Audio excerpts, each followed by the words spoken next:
Sit back and relax while you listen to Train Kickers podcast. I'm Dave, and along with my co-hosts Dan and Steve, we're going to take you all around the world of miniature wargaming. On tonight's episode, we're going to continue our ever-slugging descent through the Mechanicum book for Horus Heresy. In particular, tonight, we are going to be going through the troops as well as the fast attack. Now, for this, we are also taking the units out of legacies. There's not that many for this, but there will be more when we get into heavy support, which is probably going to make heavy support its own thing. And Lords of War, who knows how that's going to go when we finally get to those. For other things, we're also going to be releasing a few other things this week, but all of that and other announcements will be at the end. So otherwise, on with the show.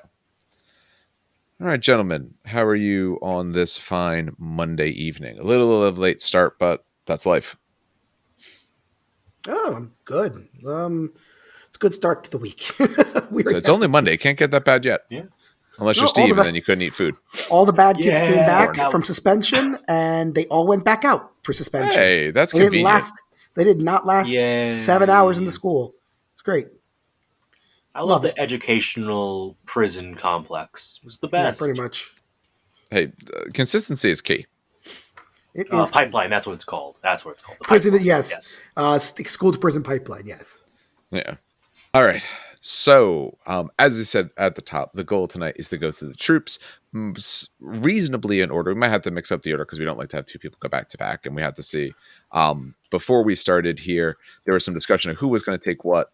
So we'll see if we have to mix some orders around as we go along. But otherwise, we're going to go through the troops. After that, we're going to go through fast attack. We're doing this the same way we've done all the ones in the past. So we're going to go through the units in their entirety, talk about how, if anyone has used them, how they use them, what we see of them, all of that. Just as we've done for the rest of Mechanicum, I'm going to rely on the other two a little bit more because they play this army currently. So I can talk about it all, but for actual pure experience, it just makes more sense there. But, all right, so we will go ahead and get started. Now, if we follow order, I guess I might do the Tech-thralls first, just because Steve wants the next thing, unless Dan really wants Tech-thralls. No, I'm good. you don't care about the lowly Tech-thrall? The menials. Okay. I mean, I also love these guys, but I can't hog all the good stuff. Okay. Well, okay, so when I'm done, we'll see if I love them as much as you do. And if I don't, if there's something I'm missing, then you can explain why I should love them more. Oh, no, you're not going to be missing anything. I just like them. Oh, okay. I like them overall because they're at least also cheap, and they actually look pretty cool. They're just expensive, not points-wise. But we'll get to that. Not points-wise. No. Okay, so we'll start here with the Tech-thralls. Now, there's the entry in the book. There's also entry in the legacies. I'm going to discuss the book entry, and then for legacies, it's some weapon swaps. That's really all it is, but we'll get to that. So this is the Ad Secularis Tech-thralls Covenant. It's 45 points for 10 of these guys, so they're 4.5 points each. / you figure, since normally that your initial cost usually includes your leader, but they don't have one, but your normal cost is always usually a little bit more. We're going to see how cheap these guys get. So they're move 6, so a decent move. They are weapon and ballista skill 2, so they're bad. Strength and toughness 3. They're normal humans, quote unquote. We'll go with that. Yeah, humanish. Okay. Yeah. Well, they're not, but like they have human parts. They kind of were human to an extent, so they kind of have that. They're 1 wound. They're initiative 2, so they're slow. They get 1 attack. Leadership is 6, which is really bad, of course, and a 6-up save. So you get 10 of these guys for that. They're cheap at least. They are line, which is important for that. They're heavy as well, but line, so at least they're very cheap line unit. They come with a close combat weapon and a laslock. Dan usually has his thing open. What does a laslock do? You don't have your spreadsheet open, do you? Ooh, No, I do not. Well, open your spreadsheet. CWHPD. I say you should. It's funny because I have it saved. No, it doesn't have. Okay. You have it saved. Okay. Are you ready to know what a laslock is? I'm ready. It's essentially a laser shotgun, which is kind of cool. Oh no! Actually, it's more like a laser flintlock. Yeah. Yeah, I was gonna say it's a flintlock. So it's a las weapon. You got range 18, strength 4, AP 6, assault 2. So it's not that shabby of a stat line, honestly. For as cheap as these models are, that's pretty good because the strength 4 is not bad, and the 2 shots, yeah, you're only ballistic skill 2, but at least on 2 shots a guy, you actually will get some hits through, and you're reasonable at wounding, as opposed to it being like, say, on a 3 or something terrible. So for special rules, they have the right of pure thought. What does that one do? I do not remember. I think we discussed it. Short version. Yeah, short. No reactions, no sweeping advances. Yep. Okay, that's nice and easy. Okay, can't react, can't sweep advance. The no reaction does suck, but I guess if they're going to be this cheap, it probably would be really unfair if they could react. So, question: doesn't that make them fearless as well, Steve? Nope. It used to. Last edition, Okay, it meant good. fearless. Yep. Good. Okay, you see where I was going with that. Okay, just wanted to check. Oh. All right. Yeah, I guess I can see why they removed that, because otherwise that is super, super good on a unit that's very, very cheap. Is that as line, you have to kill them all, otherwise I'm just going to stand there. I'm either going to score or stop you.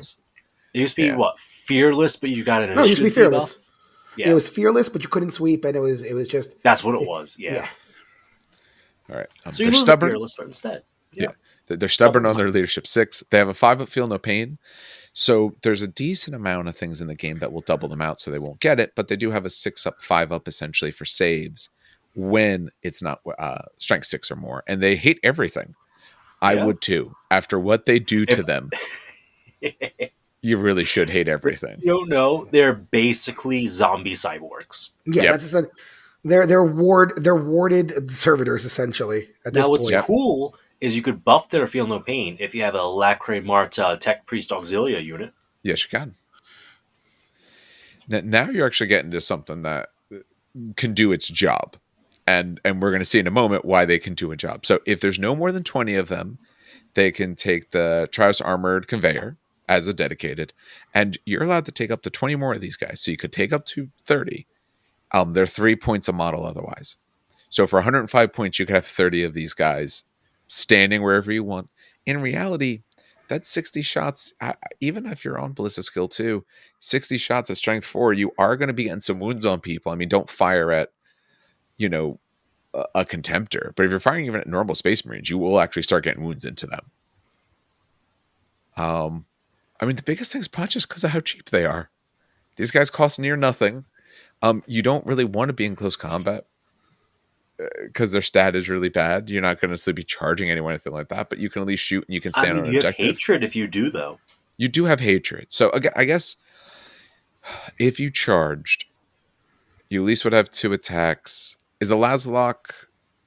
That's not going to get you the extra attack, right? No. Nope. No. Okay. Making sure it wasn't like pistol by rules. Do you want to have pistol combat weapon bonuses? Because we could do that. Is that what the other one? That's the other one is. So the other one, instead of having the laser flintlock, it's a laser shotgun. And you can switch it out for free to a chainsword, which would give you the bonus attack. Yeah. So I'm discussing them real fast because this all goes together. They are same stat lines, same base special rules, same dedicated options, same cost for more of them. You can still take up to the 30, but they get the close combat weapon and a miter lock. The miter lock, it's 8-inch range, strength 4, AP 6, assault 2, shred. So again, shorter range gun, but you get at least the shred, so that's actually pretty good. But what you might do with them otherwise is, like they said, you can switch out your miter locks for a chainsword for free. And chainswords are shred and plus to your strength anyway. So not plus the strength, just shred. Oh, sorry, just shred? My apologies. Yeah. You're thinking the chain bayonet. Chain bayonet. So the sword doesn't give you strength, but the bayonet does. Yep. That's the dumbest thing I've ever heard. The axe also gives you strength. That I assumed. Yeah. That makes sense, but I assumed the chainsword should. The bayonet is two-handed, so you wouldn't get the bonus attack. So the trade-off there is attack versus strength. Okay. You're right, though. Yeah, it doesn't give you the extra thinking about it from the stuff I've used. This unit did fall a long way since last edition. It sounds that way. You used to get to buy them carapace armor for a 4-up save, which is a very big swing. Yes. And instead of being chain swords, they could get chain blades. Sorry, heavy chain swords. It was chain blades. It was heavy chain swords. No, it was heavy chain swords. It was heavy chain plus swords. +2 strength, and they were base strength 4. So you get them up to strength 6 last edition. And they used to be fearless. You could buy them fearless, which was hilarious when you rag raided a Space Marine unit, and all of a sudden you're causing instant death in close combat with these scrawny little zombies. Were they the same points last time, or were they more expensive? Almost exactly. Okay, so pretty tricked out. It was maybe another 20 points, but it also capped at only 20 models. Okay, so they were better, but you got less. Yeah. All right. I mean, that's fine. I think it's still a cool unit. I just wouldn't pay Forge World prices to build a 30-man squad. That's the big thing. I think, to me, that's what holds it back, because in from what we've seen so far, and this the way I feel is going to kind of continue, that a lot of these units just tend to be a little bit more expensive because they tend to be a little bit stronger or a little bit tougher or just kind of harder to chew through. So the points tend to be a little bit higher, I find, overall, which means, hey, a giant block of 30 for the cost of what someone who does Space Marines gets 10 guys for is actually really, really good. But these guys are very expensive. They come, 10 for like nearly 70 or more, depending on the type of weapon you take with them, which is nuts. Yeah, it is. I could see them in a Lacrimata list. Like, if you have a Lacrimata list and you buff their Feel No Pain, unless you're hitting them with Strength 6, right? You're not going to want to be shooting them with bolters. No. But ironically, you're not going to be wanting shooting Castellax with bolters either. Like, these are the better choice to shoot with bolters, but you don't want to. Yeah. Well, I can see in any bolters army. Ignore the base save because they're AP 5. Everyone forgets that. Bolters are AP 5. Right. They are AP 5. Yes. They do but have AP. But you're a Feel No Pain 4-up, so... Right. With the buff, yeah. The 4-up. It's actually Lacrimata. It's not Lacrimata. The two things are very similar. Oh, of course they are. Of course they are. What I'll say is, no, I think just in general, they're actually really useful. That you can get a lot of them. They serve a very good purpose. You can crowd out objectives. You can crowd out positions. They're very cheap if you just want to, if you know your opponent is going to be deep striking a bit of their force, you can block your stuff off, because they're then, you could string these guys out pretty well. You could safeguard whatever you want. They have a lot of jobs they can do very well, but they're going to cost you a ton of money to do it because of the points per dollar ratio is terrible. What I did for my unit is I took the Skaven Storm Vermin kit. Not the Storm Vermin. Yeah, Storm Vermin. Those are like the ones that are all armored up. Yeah, those are the big ones. I swapped out the heads for the Skitari...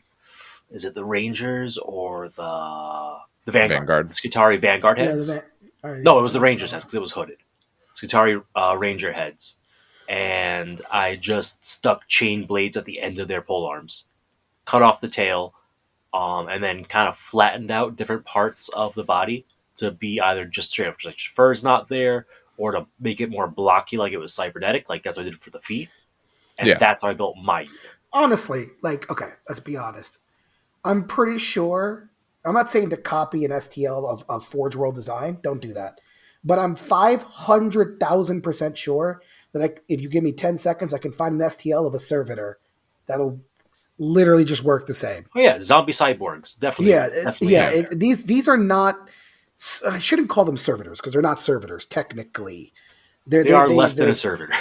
They're actually wait. Are they actually? They are valued less than a servitor. Yes. Not even joking. Oh my god, they are. So I mean, like, I'm pretty sure finding literally any zombie cyborg miniature is going to work, because I think these are the worst cost per model. They are up there with there are two. I'm not sure which though, but I think it's either this, the Agamatus Custodian Bikes, or the Solar Ox. I am not entirely sure which one is worse cost. It's probably them or the Solar Ox. 70 points for 10 models, which is like $140. The Agamatus is $100 for one bike. Okay, so Solar Ox, I think you're paying like $1.50 a point. Yeah, the bike is $1 a point essentially. I dare say the AdSec are the worst. Huh. Yes, they generally are the worst. I don't have the Imperialis book in front of me to double check. Yeah. Even if not, it's up there either way. It's appalling. We're racing to the bottom here. And for this, even if you're not wanting to print models, to find like a similar enough model or something like to print, they said you can convert out of GW kits, or if you look at other miniature lines, like I said, if you find someone who does a zombie style or even more of a fantasy style zombied up miniature with armor, and you put a gun on it, it's going to kind of fit the purpose. Put a different head, put a different gun on it, and you're kind of meeting it. So there's options. Yeah. Not that buy Forge World stuff if you want to, but vote with your hobby They're dollars. nice models. It's just painful. It's just too Are much. they? Hold on. No, I Pause. like them. Stop that. Oh, I do like the them. They're cool. I hate that chest piece. It looks so dumb. What? That's the coolest part of it. No, it's so just a flat piece. It highlights how worthless they are in the eyes, not of Forge World, but of their masters. Actually, funny enough, I like the head and the scope, but the chest piece is so... What don't you like about the chest piece? I don't know, it's just so... It looks like they have a metallic You know what's really funny? The Mitralox are extended army list unit, but they still sell on the website. Okay, so it's $72.50 to get 10 Tech-thralls right now off Forge World. Yes, that's going to change in like 2 months when the new price bump comes in. Probably $100 for 10. With that, and it will be because that 6% is not really 6%. There's no way. But right now we're looking at what is it? $2 per point? No, not quite. On average, $2 per point would be if it would be $90. So a bit under. Well, once you bulk out the unit, though, the average point. Oh yes, you're right. Because later each extra is 3 points, which that's it's more than $2 per point. So it's roughly $2 per point right now, US. Yes. Ooh. It's $2.07 if you were actually do a unit of 30. That's pretty goddamn bad. Yeah. But no, remember, Dan, they can't look like they're that well armored because they have a 6-up save. It probably is just a fancy t-shirt is what they give them and send them out there. All right, we're now spending a large amount of too much time per point on these guys. So Steve wanted the Thallax. Yes. Here's one that's much, much better of a ratio. Yeah, much better. The Thallax. For 125 points, you're going to get, if everyone remembers this from going a few editions ago, like 5th to 7th edition 40k. Tau battle suits. Right? Remember how they used to shoot you and then run away? Yeah, that's what these guys do. Yup. Move, shoot, jump. So they're movement 7. But they have a special jetpack that adds 6 to their movement. So really they're moving 13. Weapon skill 3, not that great. But their ballistic skill 4, which is standard for a Marine. Basically, they're on par for ballistic skill. They're strength 4, toughness 5, wounds 3, initiative 2, 2 attacks, leadership 7, and a 4-up save. You get 3 of these guys for 125 points. Basically, you get a flying Ogren. They are armed with a close combat weapon, a lightning gun. Lightning guns just go over real fast. 2 firing modes. You can either go strength 7, AP 4, rending 4, shred. Or you could go 3 shots at strength 4, shred. Both are 18-inch range, I believe. It's a fairly decent gun. It's actually great for Dreadnought hunting. It's amazing for Dreadnought hunting, actually. Absolutely. I pinged the Dreadnought to death before on Overwatch. It was hilarious. Don't rely on it, but it's an option. They have the Lorica Thallax, which short version is you have a 4-up save. Cool. The jetpack I mentioned before, they are bulky 2. The way the rules are written, the jetpack makes them bulky 3, so they are thick. They get to move an extra 6 inches in the movement phase. When they shoot immediately afterwards, they may move again another 6 inches. So jump out 13, shoot, move 6. It's a very simple formula to get down. And if you have a decent amount of terrain on your table, they become the spookiest thing on the board. And then they get frag grenades. I think that's the second unit in this book to get frag grenades. Yes, it is. We've only seen it once before. Go Thallax. Their infantry, they are line. And because they're line, when the Space Marine Army steals them for their elites choices, because they brought a Forge Lord, they retain the line keyword. So you get some scoring units in your elite slots there if you want to. Like I said before, they're bulky 2. They have a rule called Gin Sight. Now, this is incorrectly marked on Battlescribe if you're using Battlescribe to write your lists. What they have is Gin Sight, not whatever Battlescribe says. Gin Sight, short version, is cover saves are at a 2 worse state than normal, which means you basically don't get cover against them. And you cannot infiltrate at all within 24 inches. Oh, wow. I'm going to just verify that. But 99% sure it's a 24-inch range of no infiltrate. If that's the case, that's actually really good. That really does a lot. Yeah, they're a very good unit. They are incredible. Yeah.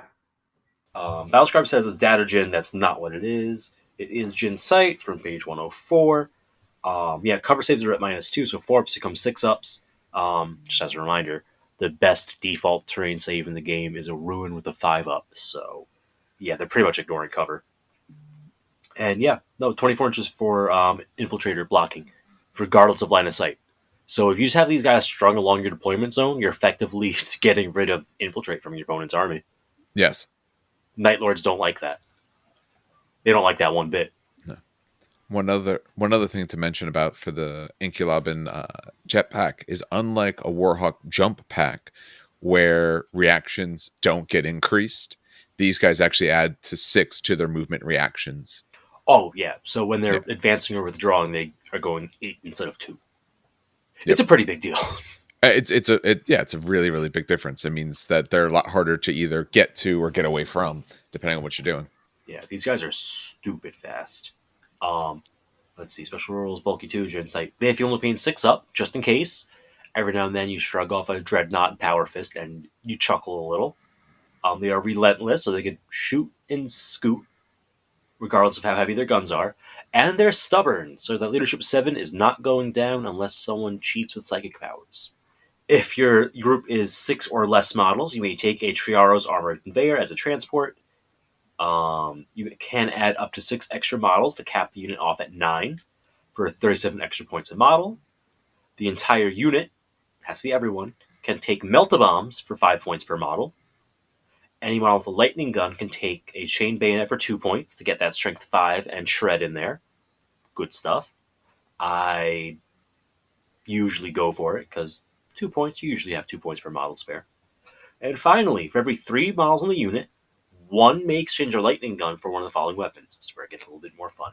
Multi-lasers, not that fun. For 5 points, never take this option. You're better off having the lightning gun. Yeah.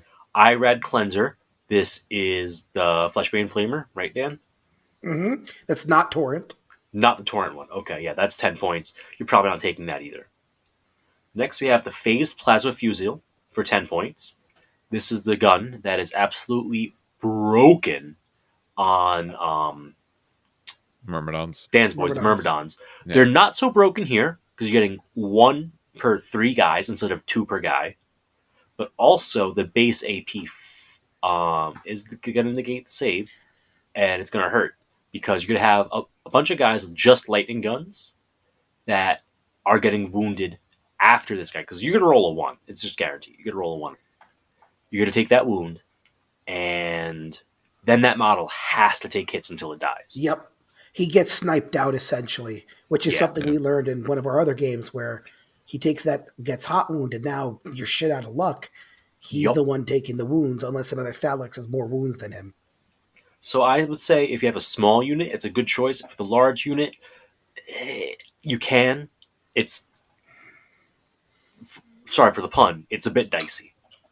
Still a good choice. For 10 points, it's a steal. Shred Marines all day long. But there is that inherent risk. Just be prepared for a bit of heartache. Next up, for 25 points, you got the Multi-Melta. With Relentless, that's really not bad. 3s with the reroll to hit because Multi-Meltas are twin-linked. That's pretty solid armor hunting. And finally, this is the fun one, the Photon Thruster. Have we covered the Photon Thruster yet? I don't think we have. I'm not sure. It's worth talking about either way. Yeah, we have. Whatever. So the Photon Thruster is a range. Is the 24-inch range one, Dan? Nope. It is strength 6, AP 2, 2 shots, blind, gets hot, and the range is... God damn it. It's the one thing It is 24. Okay. It is 24. Okay. Range 24, 2 shots, strength 6, AP 2. Yep. Also a good Marine Hunter. It does get hot with 2 dice instead of 3 dice. You're less likely to hurt yourself. The blind rule is hilarious when you're fighting other Mechanicum.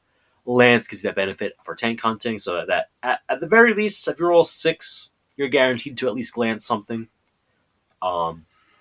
If you find yourself dealing with enemy robots a lot, you want the photon thruster. Otherwise, I would go with either a multi-melta or the plasma, personally. Yeah. Man, this is one of my favorite units ever because it's just so damn mobile. So you get to play a lot more game.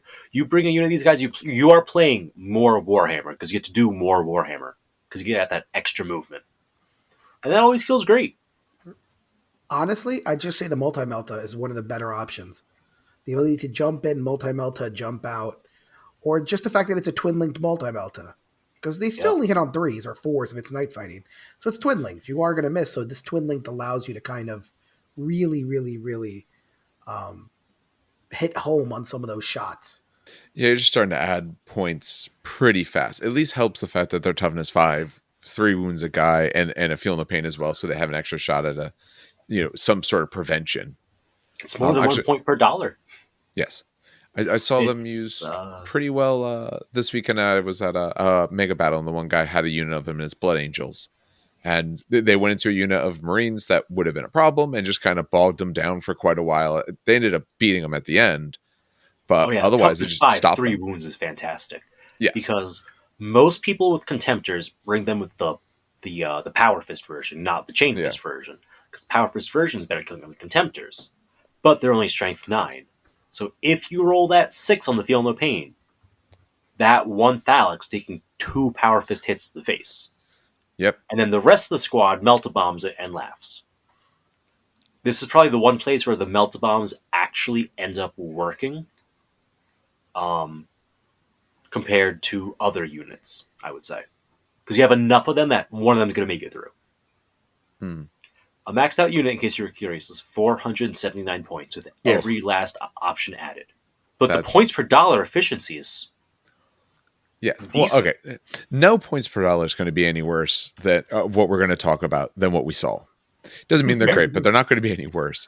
But I don't know if I would want these guys maxed out at 400 some points. I think if you make a mistake with something with them, wrong movement, anything like that, you're going to start losing guys pretty fast. You get 2.75 points per dollar. Isn't that incredible? No. It's not that great, but it's better. It's one of the better ways to do AdMech. Like, if you're going with AdMech and budget's a concern, this is a good way to go about it. Yeah. This unit. Let's be honest. If budget is a big concern for you, with an army like this, Mechanicum in the first place. Yeah, don't play Mechanicum. Wait until they're plastic. It's not that they'll be tons cheaper. They'll probably be a little bit, but you'll probably at least get a better deal on some form of a starting force. I genuinely believe these will come out in plastic at some point in the next year because it's a fundamental unit of Mechanicum. Yes, and Marines get access to it.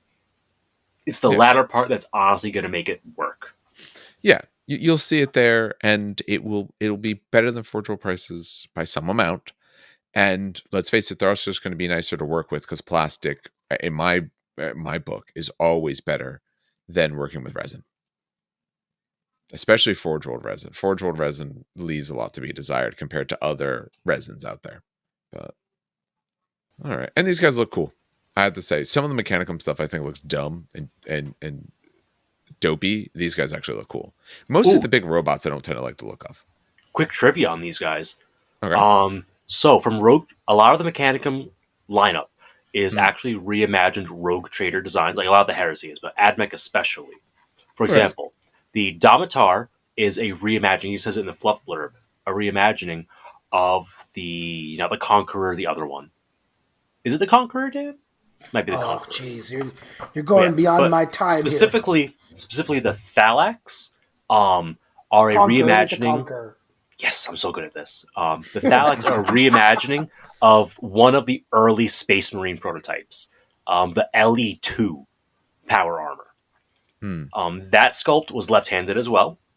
You'll see the same exact design in the face and stuff, but it's obviously a lot weedier than the models we currently have. But I just love that little tie-in. And actually, the fluff here too says that the Lorica Thallax was a variant branch of Power Armor Evolution. It's not as strong as Power Armor because it has a 4-up save instead of a 3-up. But it's like also on that kind of family tree. So I just think I love how they're tying in that rogue trader stuff with the Mechanicum army list so much. Yeah. All right. I think that takes us through them quite a bit. Let me change my timestamp. All right. Now, Dan wanted Castellax. Does anyone care who does Scyllax? Because we could either do them out of order and have Dan talk about them. Because I want to do I'll do Triaros as well, so I'll do Castellax now. Yeah, so you do Castellax now. Yeah. Then. All right, so Castellax, another mainstay of the Mechanicum army. Like Thallax and Castellax are your two main kind of. This is what show up. They're your standard troop that you're going to take. Exactly. You're not going to get enough of the Adsecularis.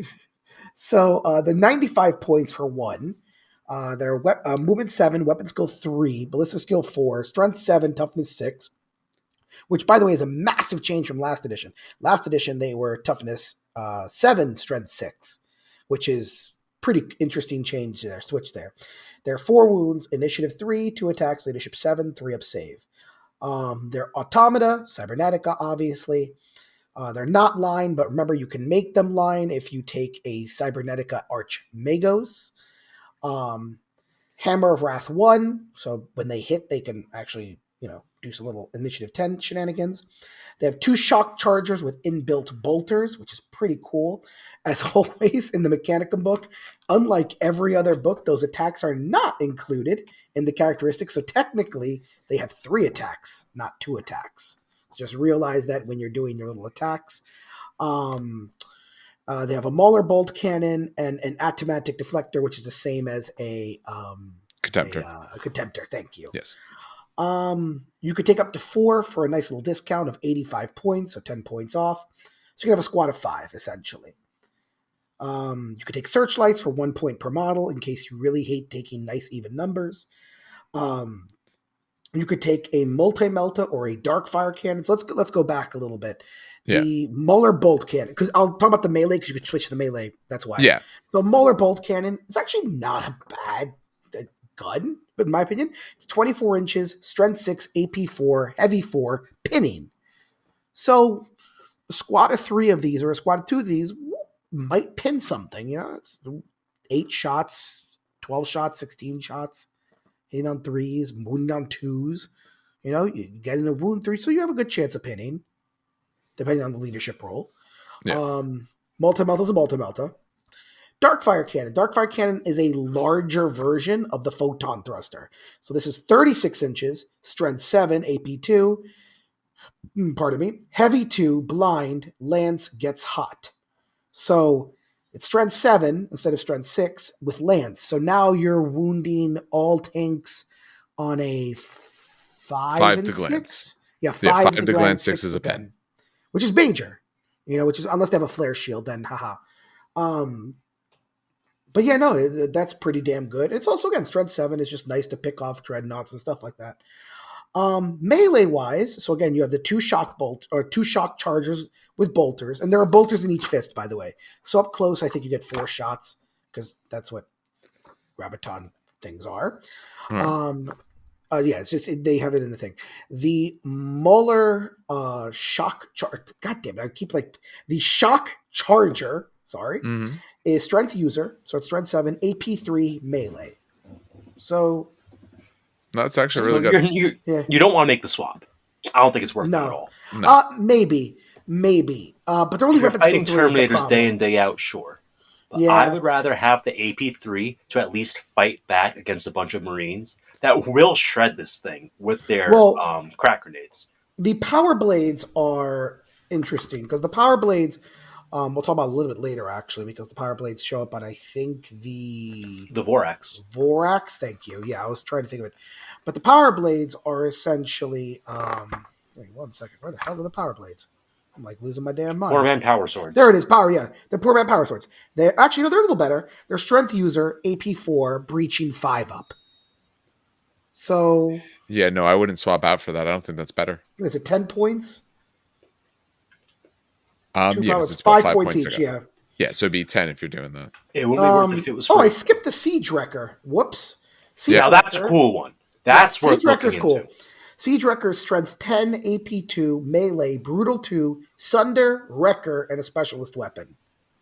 Who said the Mechanicum has no brutal in their lineup? But that's very true. Here it is, the one. But you don't gain the attack because then one specialist and the shock chargers are not specialist, so you will not gain attacks. You'll actually go back down to 2. You can trade. I just realized you can trade for maximal bolters for free. Why would you ever? Oh, I guess because it's shorter range. So you could trade the bolters for maximal bolters. We talked about them before with the Myrmidons, but just in case, they're 12-inch 3-shot bolters. 12-inch 3-shot bolters. So you have a shorter range, but an extra shot, essentially. You can trade it for flamers, and you can give 1 Paragon of Metal, which, remember, is the precision strike, precision shots, weapon skill goes up by 1, and wounds go up by 1. Probably not a good choice for this one. Ways you run this, honestly, I like to take this one with flamers and multi-melta, just to dissuade someone, especially if you give them a reaction. To have all of a sudden a squad of 4 pull out 4d3 flamer hits when you try to charge them that's really bad. Like really, you hesitate to charge it. You know what I mean? Depending on your armor, yeah. But then again, you like said, you have multi-meltas that will deal with the things that wouldn't care as much. Exactly. They're getting very expensive doing them that way. Very true. Or I just take Darkfire Cannons. 2 squads of 2 with Darkfire Cannons is just a nice little support unit. Tossing 4 shots downrange at Strength 7, AP2 with Blind and Lance is not bad. And even though cheap is Mauler bolt cannons, again, if you make them line, that's what they're used for. Like, you can use these as good fire support units. The problem is a lot of people, when the Mechanicum book came out, a lot of people complained because these guys used to be monstrous creatures, which back in the day was AP2. Yes. So people were like, oh my God, they can't. And remember, the weapon skill chart was different too. So weapon skill 3 into weapon skill 4 is like, I'm still hitting you on 4s with AP2. Now they're hitting Marines on 5s with AP3. So people are complaining, but that's not what Castellax are used for anymore. Myrmidons are now your frontline, breakthrough troops. These guys are your second wave to mop up whatever is left. I will point out, please do not run them into tactical blobs. Don't. You will die. No. You will die. Remember, tacticals have crack grenades, which auto hit. Strength 6 AP3. AP3. Do not look at tactical squads. That's why I arm them with flamers, by the way. Because if a tactical squad's going to charge me, it's going to take 8 D3 flamers from a squad of 4. You know what I mean? Yeah. So that's the only reason I'll take flamers, just to protect them from being charged by tacticals. But otherwise, they're good. They're a normal beefy line unit, is what it comes down to. And if you're a salamander, I'm sorry to break this to you, you cannot upgrade those flavors. No, you cannot. Death Guard players, same deal. Yep. Could you imagine? Oh my God, 8d6 flavor. Get the hell out of here. I think you can understand, Dan. I'm saying this because my heart was broken when I realized I couldn't do it. I was so excited to do the Castellax with 2 Dragon's Breath flamers. Like, fuck yeah. Nope. They're one of the big robots that I actually like the look of. Some of the other ones I just don't like. That they look cheesy, but this guy actually does look pretty good. Lore-wise, this is going to upset you. This is like the off-brand of the 40k Danger Will Robinson robots. Yes. Oh no, yeah. Does not have a Rogue Trader lineage. Yeah, those ones are. I'm not huge on to those ones. I'm not a huge fan of the 40k ones either. Don't worry. No, it's kind of a shame, but I don't really like their look. I do like the look of these guys, and yeah, they're expensive, but they bring a good, they can bring some good weapons, and like I said, 4 wounds really good. I can see before how they might have done a little better because I'd kind of rather toughness 7 rather than strength 7 necessarily, because I'd rather just have it harder to actually hurt me. That's going to help when I'm costing 100 points or more per model, because we're going to throw some weapons on them and all to really help them out. But do you find the Paragon Metal for one of them is a must-have or never? No, I've never done it. Okay. Getting to weapon skill 4, there are juicier 5 wounds. Yeah, they're way juicier. Damitar is like 3rd place on that one, a 2nd place. Okay. Third or second. Can the Arlatax take paragon? Oh, give me 1 second. I think every robot can. Okay, yeah. So they're juicier. They're way juicier, in my opinion. Yeah. All right. Well, that does it for what you might call the absolute mainline stuff. So Dan mentioned he wanted to take the conveyor when we get to it. Yeah. So Steve, do you want the Scyllax or do you want me to take Scyllax? I can cover them. They were a unit I flirted with, but never made the commitment to. Look at you. Making them the bridesmaid, never the bride. Yep. So Scyllax are basically the Matrix, what are they called? The Matrix bots. With all the little tentacles flying around everywhere. Yep. The robot squids. Yeah, they're great. I absolutely love their models, but price sensitivity, college student budget, it never happened. So for 120 points, you get 4 of these guys.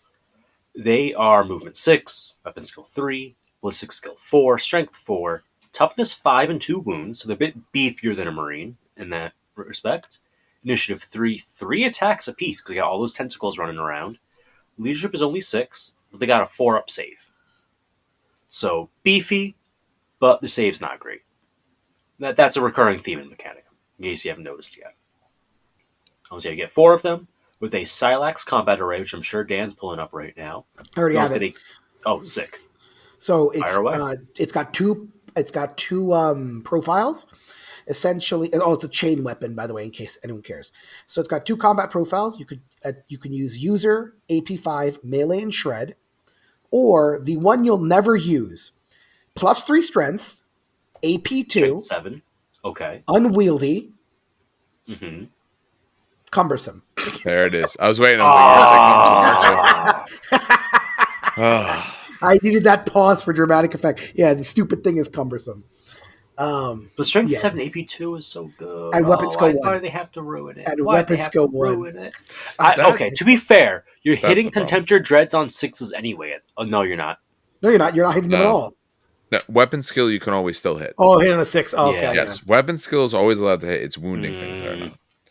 So either weapon skill, either 5s to hit with 3 attacks with shred, 5s and 6s, rerolling the 6s, or 1 attack, 6s, 4s. Ugh. They didn't have to put you to weapon skill 1 with cumbersome. They could have just removed you down to 1 attack. Would have been fine. No one understands it.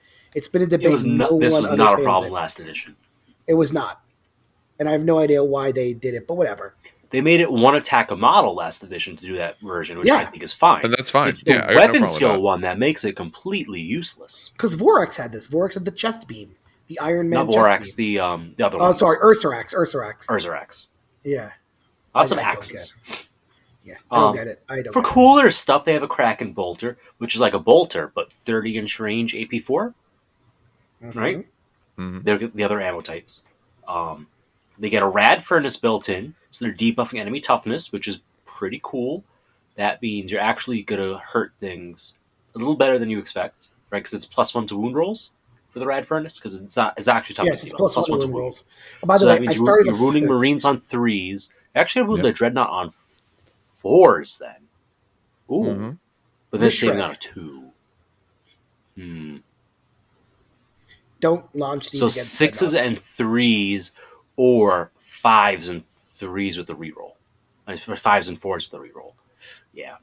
Either way, don't throw it out of Dreadnought. And you get frag grenades. That's the 3rd entry of this book with frag grenades. You go, guys. You go. For unit type, they are automata. It's a Squadron-automata. But they're not monstrous. And they're not Cybernetica. Instead, they are Guardian, Heavy, and Line. Guardian.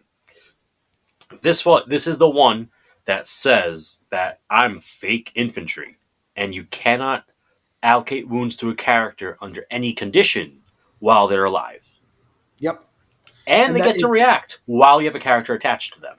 Yep. So you take your Tech Priest, you go, okay, Tech Priest, join the Scyllax Guardian-automata squad. He's like, cool, I got perfect bodyguards. They're like, cool, I could do reactions now.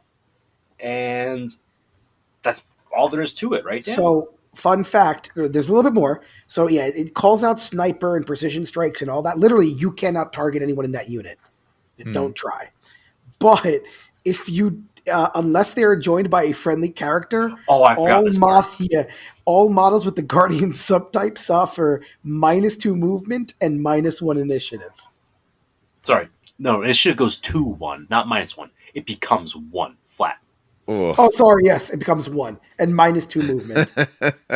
So you got to put a character there, yeah, and hope they don't get killed in like combat or something like that. Yeah. Now I promise they are still a cool unit because they have moved through cover. They have night vision, which means they ignore shrouded. Okay, we're looking at something there. They are relentless, nice, and they're support units. They cannot be your compulsory troops choice, which is a little lame in my opinion, but it is what it is. They can take the Triaros armor conveyor as a transport if they want. You can take up to 12 extra bodies, making it 16 max, which is an acceptable number because it's divisible by 4. Just saying, Dan. Just saying. You said before I could get to it. For 25 extra points a model. So that's actually not a bad discount. That's because it's a. I was going to say they feel almost a little expensive to me, but not by much. Well, it's more of so the fact is that normally when you start a squad, it's like a 15-point discount. So like it'd be this like is a 20-point discount for the. It's a 20-point discount. Yeah, which is not bad.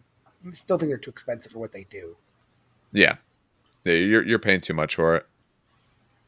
Go ahead. Go through the rest of the options. Hopefully, you change your mind here. So any of them can swap out the special bolter for the other special bolter, the Maxima bolter, for free. A flamer for 5 points. A rotor cannon for 5 points. Interesting. Get some pinning in the mix. I could mess with that. Or a Volkite charger for 5 points. No. I would do the rotor cannon over the I would do the rotor cannon. Yeah, I'd do the rotor cannon on this one. Now I can make it one better for you. For every 4 models, one of them, so if you have a full 16-man squad, 4 models, just the base unit 1 model, you can change the bolter for either a graviton gun for 5 points. Remember, you're relentless, you can move and shoot. A plasma gun for 5 points. Ignore shrouded saves, could be interesting. A Iraq cleanser for 10 points, not a chance in hell. Or a melt-a-gun for 10 points, interesting. I would still stick with the rotor guns. The 1 in 4s are interesting options, I think. Because they have that built-in shroud. Saves. Yeah. Ignore shroud because they have the night vision. I'd still do the rotor cannon. I wouldn't even bother with plasma guns or melta guns. Because I feel like these guys. 5 points of plasma is really good. Yeah, I know. But honestly, because 3 rotors and a plasma.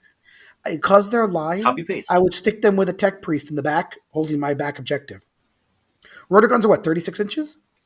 30 flat. 30 flat? Yeah, I would just stick them in the back in an objective. And then use them as a glorified turret. Because 16 of them, what is it, 16 times 5? Oh, that's an odd number. What is that? No, it's not. Is by all actuality an even number. It's another 80 points, Dan. Yeah. Is it 80 points? Yeah, yes. So, I mean, 80 points. Oh, but that 25, Jesus Christ, that's so much. That to me is the part. They feel a little too expensive to start out with at 25 each. Yeah. So the toughness 5 is nice. 420? 420 before weapons? So 500 maxed out with rotor cannons? I mean, you have 16 rotor guns, though, there. Well, like, okay, that's nice. 48 shots. You know, like don't get me wrong, that is nice. But it's not 500 points nice. No, it isn't. Not to me, it's not. Yeah. And 25 points extra per guy. All right, their toughness 5, which is nice, but they are, the 2 wounds. Their leadership is pretty bad. Their save is not great. So you're going to be getting through their save a little more often. They don't feel as survivable or outputty as I want for 25 points. If you have night vision, I almost want to take. I don't know. Okay. The night vision part for the rotor cannons is good because then your range is no issue. Because normally that's a 10-point upgrade for other things. But I'd almost want to put a potentially melt a gun on someone in the unit at least to help me out with that, to make sure that shroud doesn't matter, or in case someone does put something heavy back or gets near them. because the rotor cannons / them are not getting through anything tough. I would go plasma gun for that purpose, just because, I mean, 5 points really isn't that much. It's a 20-point difference on the unit. But with the plasma gun, you get the extra shots and the extra range. So you at least get a couple shots while they're closing on you, as long as it's not a deep strike. True. I never mind a plasma gun. The problem is if I don't get to the breaching part, then I probably haven't done anything to you or worthwhile. At least with the melta gun, if I roll a number, it will work. But I could see that, as especially long as not a 1. True. I guess with these guys, I could see that you probably want to maybe take some of the cheaper things for the upgrades because you're spending so much per them. You know, you're going to bulk up the cost on just being able to take them alone. I don't know. I almost feel like if they cost the night vision into them, I guess that's what they did, and I don't know if that cost is worth enough. Without night vision, would you have spent 15?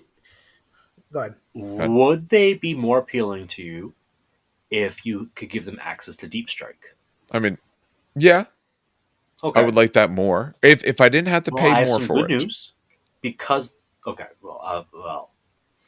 ahead though. Because they are Guardian type, yes, they are allowed to embark on transports. Okay. You could put them in a Termite. It would eat up a fast attack slot, but you could fit them in a Termite.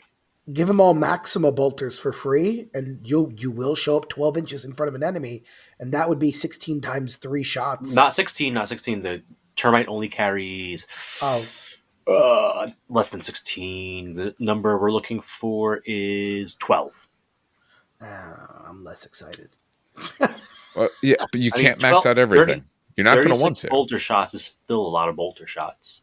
Yes. Or it could be, 9 bolter shots and then 3 plasma guns or 3 melty guns. And they can't shroud, so I mean they might shoot back at you, but maybe depending on as long as you're picking 5, the right target. Though, so they're not instant deathing you with most things they're shooting. No. Very true. And if let's say you go after their rotor guns, they need 6s to wound you. Yes. You need quote unquote only 5s to wound them. So you're gonna win any rotor gun fight you end up in. So in terms of you have the same war gear as me, you win all those matchups. You shoot their melta gun squad, they shoot their melta guns back. It takes 2 melta guns to kill one of your guys. Yeah, I think that's a viable option. Absolutely, because one thing we'll get to, this is in the legacies, but they can take the assault drill. It's 80 points. That's not terrible. I'm always cautious of chasing, adding points to chase an effect.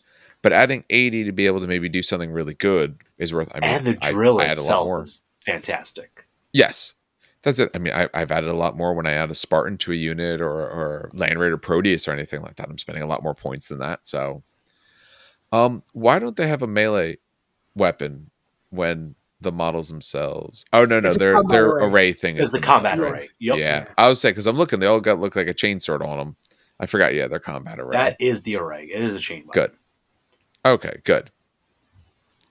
I was looking at that. I really like to look at them. Hold their own in combat, especially against Marines. Because remember, they're wounding on 1 better than you think they do because they have the rad furnace. Yes. So I like them a lot as a kind of drop them in your face unit and say, okay, here's 24 wounds popping out of a Termite that is going to be immune to instant death against melta guns. What are you going to do about it?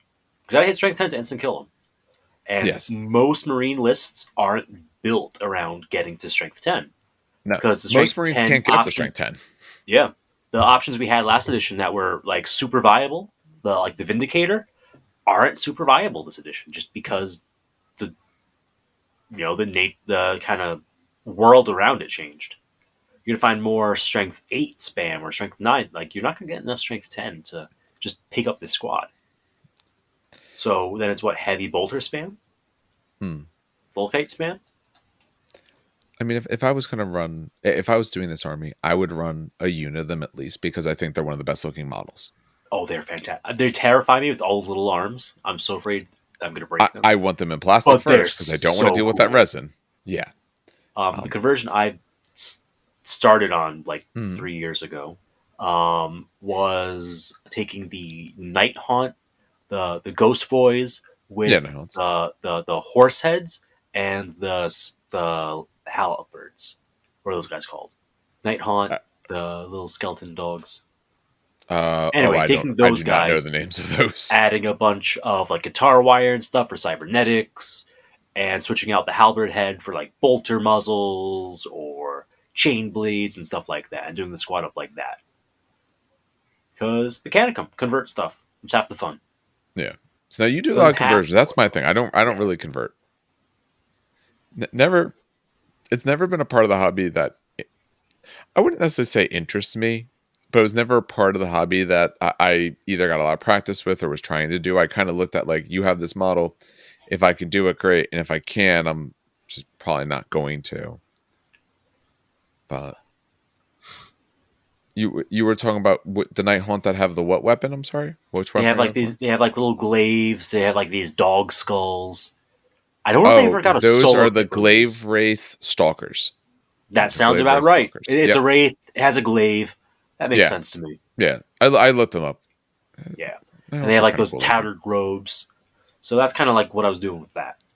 I would say, I really like, and someday I'm going to field it, and either I'm going to be super happy I fielded it or super let down, and I have no idea which just yet. I think it's going to be in the middle. I think they'll do something for you. I don't think you're going to feel like it was a bad decision, but if you looked back at the list and said like, ooh, if I needed to strengthen this list, if I was trying to make my list better, what would I do? It's probably going to be dropping them. I don't see the aspect of where you play them where that's not one of the thoughts of, oh, if I want a better list, they go out. But if you're playing for fun, which hopefully people are playing for fun, yeah, throw them in. They look awesome. All right. Dan wanted the Conveyor. Yeah, the Triaros. All right, so the pain train. The pain train. Oh man, I love this model so much. It's so goofy. I love it. I love it. I love it. So the pain train, 135 points for the sucker. So it's a pretty expensive vehicle. It's move 12, BS 4, front 14, side 12, rear 12, HP 5, and 22 capacity. Now I'm going to really quick skip ahead from the war gear because it does have a flare shield. So that means if you're shooting from the front, it's actually front 15, which means like, why is it so expensive? Well, because if you look at the actual pain train, the sides of the pain train are so large. Yes. That you're very rarely shooting. Okay, this is a really long rectangle. Yes, it's a very long rectangle. It is not something that you can easily maneuver to shoot from the side. So it comes with a couple of things. It comes with a shock ram. It comes with 2 centerline mounted Volkite Cavaliers. It comes with a Pinto mounted twin linked mauler, bolt cannon, flare shield, searchlights, and of course you can give it hunter killer missiles for 5 points. But and it's got the axis points are on the side where the big circles are. So a couple of things about these weapons. First of all, the shock ram. The shock ram is a melee weapon. I'm assuming it's when do vehicles use melee weapons? When you ram. Ram? Yeah. Yeah. So it's literally the only time you use it. Yep. So it's ram D6, concussive 3, strength 10, AP 4. So you're ramming vehicles with this essentially. It's D6, strength 10, AP 4 hits. Concussive 3 though. It'll work against infantry too. It will work against infantry. Normally you'd only be strength 7. Yeah. Because you take half your front armor value. So pain train, it runs stuff over pretty good. It's got the Volkite Cavaliers, which meh. It's got Mauler Bolt Cannon, which we mentioned before. It's a strength 6, AP 4, but pinning 4 shots, but it's twin linked, which is nice. And then the Galvanic Traction Drive. I feel like I should know what that is. Reroll first, fail dangerous? Is that what it is? I can't remember. I don't think I've ever had it like. I don't. You've never remembered to use it. That's what it sounds like. He's never driven through terrain with it. No, I guarantee you he has. I guarantee you physically fit this thing anywhere. Oh, yeah, reroll. You must actually reroll fail dangerous terrain tests. Yeah, no voluntarily immobilizing yourself. But yeah, honestly, it's pretty neat. Stupid question: when you ram something, it's do you get the ram weapon and also the ramming? This is the only thing in the game with the ram weapon. Yeah, because when you ram something, all right, usually, what does this weapon actually say? It's just a shock. It's a normal melee weapon. So if I look up melee weapon, this weapon is listed. Yeah, it's a shock charge. It's under shock charge. It's page 123. Page 123? Okay, let me get to page 123. It just says RAM D6. So does like RAM mean it replaces... let me see if RAM's in the special... I was wondering that because like RAM's not in my special rules list, so maybe it's a close combat weapon? I don't know if ramming is a thing, but RAM itself is not a special rule. Ramming, page 204. I'll check the special rules real quick. Let me really. It shouldn't be there though, because that's not a special. No, rule. RAM X. RAM X. Hold on. RAM has a special rule. Okay, there you go. So when a model with the weapon with the special rule performs a RAM attack, it makes a number of additional attacks equal to the value of X. Additional. Sweet. Yeah. So you get normal RAM and that. Ugh. So normal RAM is what? D6 half the strength? Yeah, D6 half the strength of the Yeah, now keep reading, half the front armor. Yep. These attacks automatically hit the target. They automatically hit. I didn't realize that too. That's pretty cool. Yeah. They automatically hit the target of the RAM attack and are resolved in the profile weapon with a special rule equal to the value of X. So yeah, it says additional attacks. And it's normally no AP, so you're gaining AP4, add more strength, and effectively doubling the number of attacks. And concussive 3. So concussive 3 is not bad if it goes. So if they fail that leadership, that makes most people weapon skill 1 or 2, which is yeah. And just for ramming, you force a morale check as well, a full-on morale. So that's kind of cool. Yeah, I didn't realize you get the 2d6 essentially. That's pretty neat. I dig it. D6 and the bad D6. Yes. Bad D6 being strength 7, which is. So it depends what you're going against. Against a vehicle, you might have trouble unless you get in the right spot. Against infantry, you're fine with it. But the 10 is good no matter what. Yeah. No, I didn't. That's pretty neat. I had that question. Yeah. Go ahead. No, I was going to say that question came up, and I was like, oh, that's interesting. I wonder if both come up.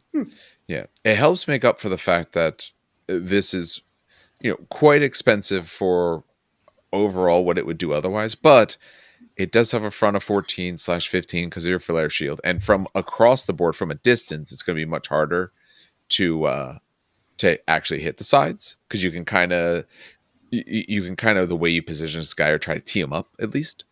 22 that it carries, that's a lot of people, especially because a lot of this stuff is bulky and all. It doesn't go as far. Yeah. No, but that's why it's good that it's a high number because you can still get a decent amount of guys in this vehicle then. The big thing is just its weapons leave a lot to be desired, but that's not what you're taking it for. Yep. Honestly, what you do is you just take like 2 or 3 units in these things and just put them all side by side. Yeah. Just make a wall of effective AV-15. 16 versus blasts, if anyone's got high strength blast weapons nowadays. Yeah. I use 3 in my army. I love them. Yeah. No, it's a very strong transport. You pay a lot for it, but it's going to help you get there. Exactly. That's, drive forward. 140k Rhino with points. Transports are so overcosted in 40k right now. No, I don't remember what they are in 40k. Rhinos, I think Rhinos are 35 points. That's in Heresy. Oh, in Heresy, 40k. They went up stupid amounts when 8th dropped. Oh my god, never mind. Yeah, I don't recall the number, but I haven't played 40k in a bit. I'm probably playing a small game Friday. All right. That does it for the pain train, and it absolutely is exactly that. It does look cool. I have to say, it actually is one of the cool looking models. It looks better in person, I will say. This is one of the few tanks I was hesitant to buy for a very long time. Because again, it's the way Forge World takes pictures. I love Forge World, but like sometimes it takes really bad, aka the Domitar that we saw last time we did the podcast. Oh god, yeah. I'm still not convinced, Dan. I've seen your models in person. I look at Forge World, I just forget that it's a good model. Yeah, I know. It's just the paint train looks okay in Forge World. When you see it in person and you hold it, it's so chunky and like goofy looking. I love it. It's good. It's a good vehicle. And it mostly fits together. Yes. Some vehicles are dreadful. This one, like this is 4 pieces. 9% of it fits together perfect. It's like 4 pieces, maybe. It's the 2 tracks, the body. The entire top is 1 piece. You have the two sides. You have the front. The weird part is those two giant gears in the back and the back. They're the ones only that part flexed. that's weird. Yeah, they're the ones that flex for me. Yep. All right. So that covers their transport. From the book, that's the only transport. We'll see. There's, like I said, we already mentioned how they get the drill. That's all for dedicated transports. Yeah. For dedicated, where they have it here. So that gets us through troops. That puts us to fast attack. Since you guys wanted the next two, I guess I'll take the Arlatax, which, like I said, doesn't have a model, but for all intents and purposes, it's a Damatar with a jump pack. So this guy is 150 points. Stat-wise, he's the same as the Damatar. He's move 8, he's weapon skill 4, he's got a ballistic skill of 3, which, yeah, all that tracks the same. Yep. Actually, there's one main difference, a few small differences. He's strength 7 but only toughness 6, where the Damatar's 7s on both, and he gets 4 wounds. He's got a little bit less wounds. And better initiative, so he's close, but he changes a little bit. He's initiative 4. You strip off some armor and you add a jump pack. Yeah. I'm fine with it. And points wise, comparing the two, they're just about the same. So you lose a little bit, but gain some. He's a 3-up save on a 7 leadership and all. He's an automata, cybernetica, of course. He's going to Hamrath's 1. He's going to have that because he's got a jump pack. So he has 2 power blade arrays with built-in light autocannons. And it says he gets that extra attack, so he's really 4 attacks. What are these power blade arrays, Dan, who has his thing open while I'm reading? Oh, that was the same ones I said before. That was the ones that the Castellax have, where it's strength user, the AP4, reach 5 up. Got it. Okay, very good. He's got a plasma cannon. That's great. Automatic. Understandable. Very understandable. Yep. And the Uton jump booster. And I got it pulled up right now. I got you. Thank you. I already got, because you know why I was looking at the stupid whatchamacallit, Thallax jump packs, because that's what it is. Yeah, the Uton jump booster. God, it's a lot. So just give me a second. Basically, you set move characteristic to 12.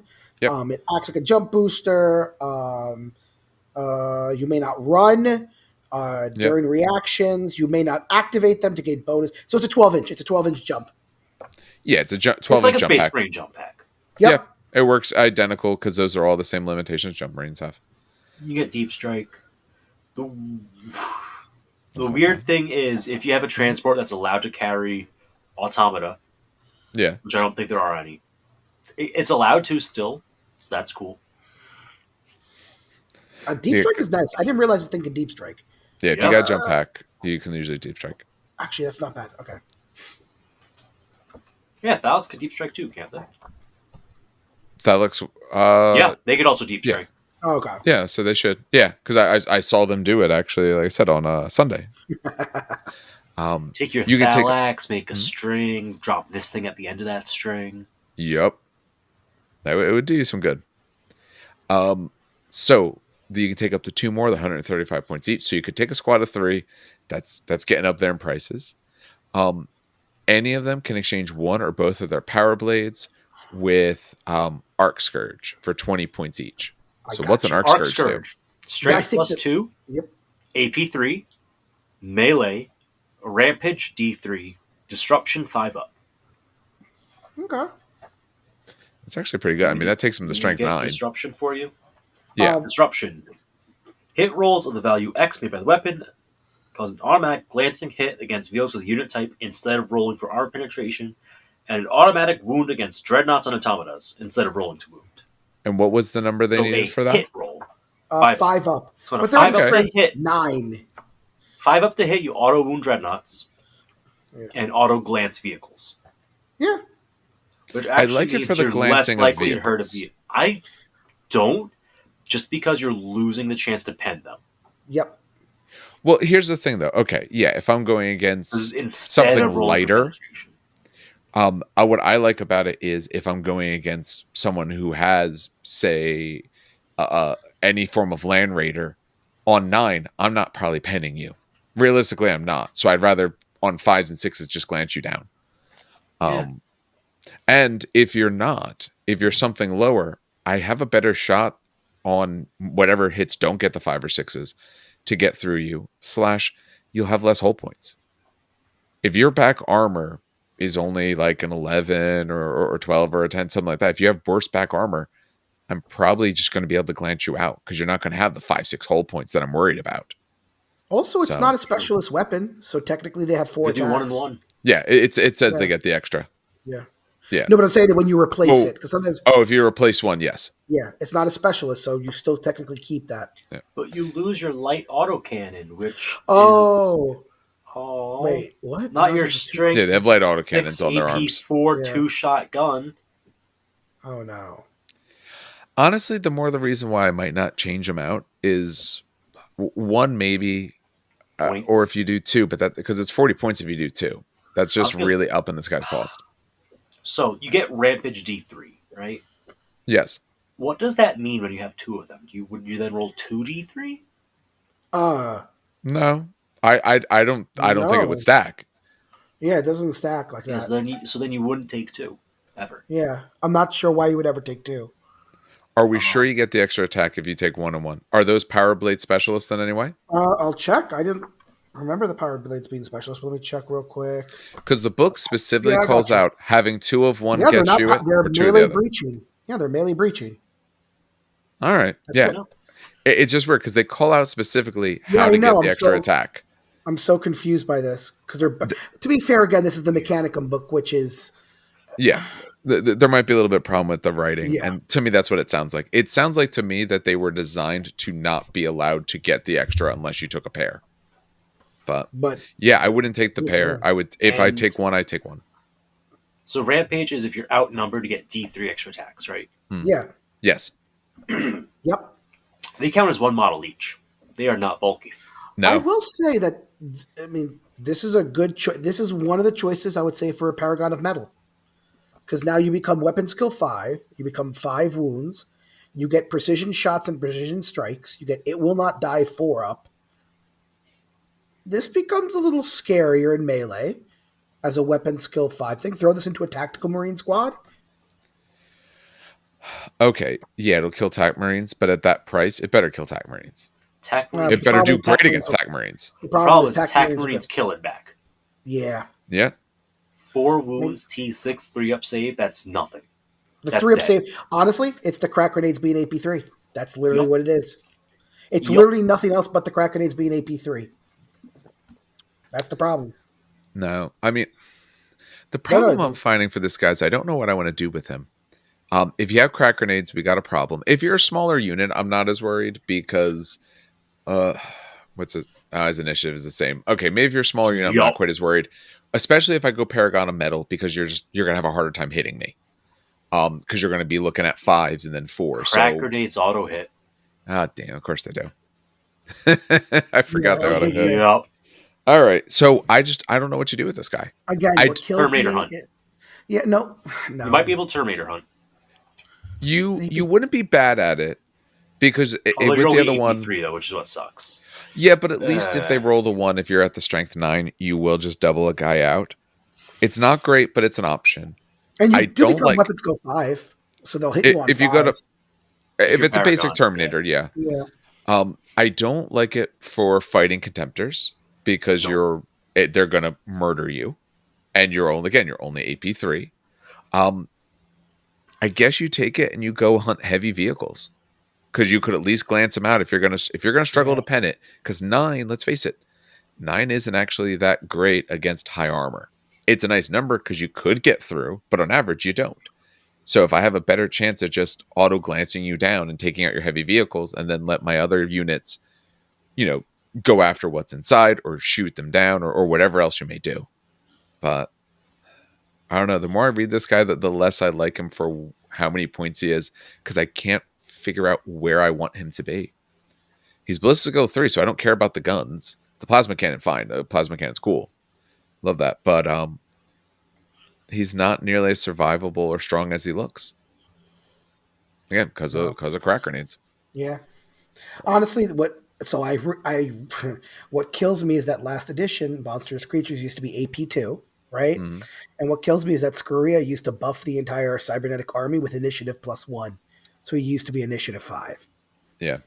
That's what kills me, that this guy kind of fell from grace a little bit. Honestly, even if he just had initiative 5, don't even make him AP2. I'm fine with that. If you make him initiative 5, now I'm okay going into a decent amount of Marine squads, because I'm going to kill hopefully a decent amount of them first. And then I'm going to get less grenades back. Okay. I'm not saying it's a necessarily good option, but at least I don't feel bad about doing it. Right now, I feel terrible about doing that. Yeah. So. The Rite of Celerity is very missed. Yes. / the OG Cybernetica bonus initiative. Yeah. I mean, he doesn't have a model, so you don't have to worry about it. All right. That takes us to hopefully something better, because at least the models look a lot better, because it actually has a model and they look nice. I hate these models. I love these. Like screw you. They're cool. What? I don't like their heads. Okay, the heads are no. Actually, hold on, pause. I'll actually agree with the heads, but I love their gribbly claws. Like, I love the Metroid head. I just don't like it on that body. Nah, I love the claws. I have no problem with that. No, the claws are what got me. They're very sharp too. It's great. So anyway, Ursarax. 145 points. You got movement 7, which is basically movement 12, because they have little spoiler. They have the Uton jump boosters. You got weapon skill 4, ballista skill 3, strength 4, toughness 5, initiative 2, attacks 2, but really it's attacks 3 because of the paired weapon. Leadership 7 or 4 with lightning claws. Or yes, technically 4. Apologies with lightning claws. Leadership 7 and a 4 up save. They are infantry. They're bulky 2, feel no pain 6 up with a stubborn. They have 2 lightning claws, which again get 2 additional attacks. Yep. They have a Volkite incinerator, which is a melee weapon, and also I believe it is a ranged weapon. So you have 2 versions. You have ranged version, and you have Unibeam. So it's 10 inches, strength 5, AP 5, assault 2, deflagrate. So it's 10-inch Volkite essentially. That's strength 5. Nice. It's a chest beam essentially, and this thing is amazing. The chest beam is strength 6, AP 2, melee, instant death, prisoned. Although let's see if they fucked up prisoned or some shit. Hold on. Prisoned? It at least sounds good. Yeah, hold on. Yeah, but you know what? A weapon with this prism, right? Because it sounded like you said prison. Yeah, you're prison. It is prison. Imprisoned. Yeah. Okay, imprisoned. Okay. A weapon with this special rule. 106. Yeah, only target models with the infantry unit subtype. You can only make a single attack. Oh, okay, so it's not cumbersome. It's just you to make a single attack with it. I know. That would have been great on. That would have been great on the Scyllax. Oh my god! Just a thought. Just so 1 attack at strength 6, AP 2, instant death, melee, that's not bad. And weapon skill 4. Great for wrecking Terminators. Yeah. It's got a Lorca Thallax, so that's the 4 up save. 6 up field of pain, yes. It has frag grenades. We're up to 4. We're up to 4. You could take 45 points, 6 additional Ursarax for 9, which is the most annoying. At least they come in packs of 3. And you can exchange 2 lightning claws, and I think this is the cheapest in the entire series. You can exchange 2 lightning claws for 2 power fists at 15 points. And I think that's the cheapest. And 1 in 3 models can do that. That's a change. That's a change from the last edition. Oh shit! Yeah. That's a change. That's a huge change. I didn't even notice that. Yep. That's fine. That's a huge change. That is edition, one shift towards build only what's in the box. Yeah. Yes, that's exactly what it is. Because in the box, one of them doesn't have claws. Yep. Well, it has claws, but you could build it with a power fist. Yes. Okay. I should say they only include one set of power fists. But still, I'd say it's worth it. 15 points for 2 power fists. You still get 3 attacks at weapon skill 4, and it's strength 10. Let's be fair with the lightning claw. Oh no, they went down to strength. It's only strength 8. Oh, GW, why did you do this? They took away all your strength. Come on. That's still not bad. That's not still very good. Taking the downside of a power fist because you were initiative 2 anyway. You weren't swinging first. Yeah, exactly. You're not swinging first. Close combat Thallax that lose 1 point of bulky because they can't write rules coherently. Yeah, I was gonna say their jump pack is bigger and yet also smaller. It's Schrodinger's jump pack. Schrodinger, not Schrodinger. Listen here, okay? I actually have degrees in physics, so it's Schrodinger. He's dead. He could tell me himself. I was going to say, he's dead, but you know what? I bet he'd come out of his grave just to fight that thing. Just to slap the shit out. No, it's a solid unit. 145 points for a solid. Even taking 3 of them is a very big risk, or a big not risk. Is a bit for your opponent. It's a big risk factor. They charge. I don't know, Dan. I killed them off in 1 round of shooting. They ran off the table. I think. No. That was just. It happened. 9. I went against. There's a recording of it somewhere. Yes. Yeah, don't do that. It charged 9 Thallax. I was overzealous, let's say. Yeah, you should have done that. No. Yeah. But not if they can all see you. Yeah. But no, 3 wounds. I mean, it sucks if they have a 4-up save. The 4-up save, if someone takes quad heavy bolters, you're just going to have a bad day. But they can react, which is nice too as well. They're just a solid unit. And thank God they're weapon skill 4, not weapon skill 3. Yes. Well, if they're weapon skill 3, then they kind of garbage pile them because this is a melee unit. I mean, you either have lightning claws or power fist. That's what you're getting them for. They can move very far. That's what you want. And you pick them weapon skill 3. They are slower than Thallax. Because a Thallax could go 19 inches up the board to turn with the jump move. These guys will go 12. Yeah, but you know what? These, I'm liking the lightning claw for what they want to do. I'm liking the lightning claws. Their potential of their incinerator, what it can do. You can put on some power fists on one of them. I like these guys more. Can you take Ursarax with Legion, or no? That's not one of the ones you can take. Not one of the ones you can steal. Can't take them. The reason I ask is I have 6 or 9 of them in my drawer, and I just don't want to build them, and I just want to sell them off to people. If only you knew someone with a Mechanicum army. Yeah. No one. Unless, Steve, you don't have Mechanicum. You have Salamanders. I am looking at a 4-year-old Triaros that I built and never got around to priming. It's literally in a shoebox in front of me. Do you want Ursarax? I'll throw it to you. Yeah. Let's talk after the show. We discuss later. Yeah. The reason he's doing it in his Legion is so he can nicely and slowly build it up. Yeah. I have them. I already have 18, 2 full squads of them. Of course. So that's why I'm like, I don't need 9 more or 6 more. No, you don't. Know how many I have. You mean you don't want to have that many with just the power fist, so you have options for that? Thankfully, I didn't build them all with. Thank God, I did not build them all with power fists. A lot of people did, though. A lot of people. Because it used to be a free swap, I think, last edition. No, it was 15 points, but you had to do it with everyone. It was a full squad swap. But you did it every time anyway, because you're losing one initiative point. So because remember, there's only 1 bonus attack, not 2 bonus attacks for the lightning claws back. Oh, I know, but people who took full 9-man squads with power fists. Yup. Because you might as well. You might as well. Oh my God, I feel so sorry. Yeah. Yeah, those poor people. All right. Let's move forward to Vorax, which is the one Steve wanted to talk about because he loves it. I love this squad.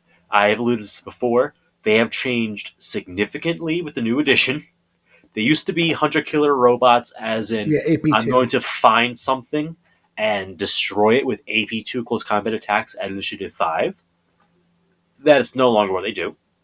Now they are the ranged harassment unit for the robots. So, for 65 points per model, starting with 1 model going up to 6 max, movement 8, weapon skill 4, ballistic skill 4. Strength 6, only toughness 5, only 3 wounds.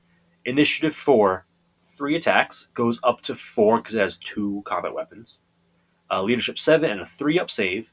So they're like beefy Thallax or Ursarax almost in terms of stat lines. But they're a proper robot, 60 mil base and all that.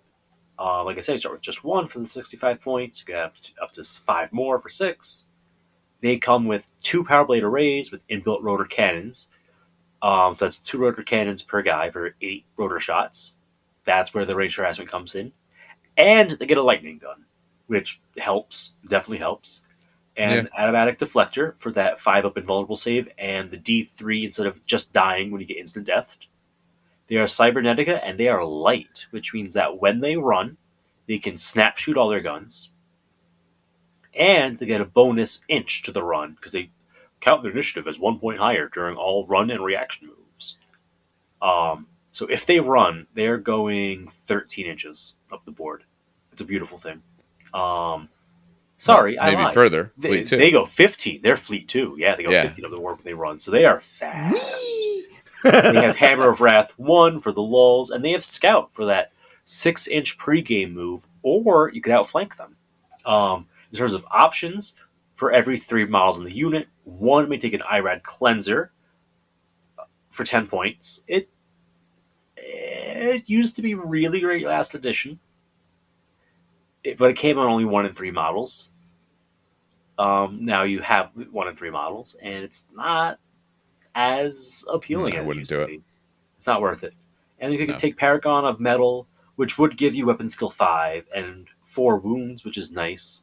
But with Toughness 5, you're still kind of vulnerable to instant death attacks, because there is enough Strength 10 in the game. Like, when it's a squad of guys, you don't really care about Strength 10. It's like, oh no, I lost a 2-wound model. But when it's your Paragon of Metal, it just feels bad. So, although, you get Eternal Warrior, don't you? Am I talking my ass down? What? No, you don't? No, you don't. That's not a thing. Oh. Get out of here with your nonsense. Oh. Okay, so you don't Paragon of Metal it. You take 3, because get a box of 3 for like, what, $90? It's actually not that bad, considering how much model you get. Yeah, they actually are reasonably big. They're a lot bigger than I thought. They're 60 mil bases. You've seen them. I think they're weedy, but they take up space. Yeah, they're wide. They're crabs. They're basically crabs. That's what they are. They're praying mantises. It's a praying mantis, not a crab. Look at its face. Look at the head and tell me that's a crab. Or it's a raptor. My salamanders may have 3. I might be bumping that 3 up to 6 at some point. They're fun. I like them. I like them a lot. They are one of the first Mechanicum units I ever bought, actually. Oh, those rotor blade! I do. Oh my god, the bending of the ammo belts was. Oh, the ammo belts suck. My advice: God. Start by gluing one end. Glue one end to the gun, one end to the ammo case, and then bend it to the arm, and then glue the arm in place. Yeah, that makes sense. It's going to be easiest to do it that way. Because there's poses that look like they would work with the belt, and then the belt's not long enough to reach, and then you just get really sad. So start arm to gun, belt to gun, belt to ammo box, and then arm to body. Yep. It sucks, but that's what it is. Lightning guns aren't as bad with the cables because it's less range of motion you're usually thinking about, but yeah. Nothing to watch out for. Those little toe blades, they're such cool bits. They're going to snap off in transit. Really? So be have careful. Never snapped off. Oh, dude, I'm missing literally the last set I got I'm missing half the toe blades. As in, they never even shipped to me. Really? Yeah. No, those things are always getting lost. Always. They break because they're so thin. They just get hit. You hit a rock on the truck with the truck and it bumps and it's poof, gone. Never to be seen again. Now I got to check my toe blades to see if I actually have toe blades on them. But I love these guys. I love the models. They're super posable. It's one of my favorite models. These are probably one of the cool ones. I do like popping 3 out of outflank. Are very 3 out of so 3 out of outflank is nice. If building Reavers for Titanicus is one of your worst nightmares, they're not as bad because you don't have to worry about toe pistons, but they're not that far behind because you have the foot, you have a little armor plate that attaches to the foot but covers up the shin. You have the lower leg and you have the upper leg that then all goes into a ball joint in the hip. And then the hip is on a ball joint to the waist.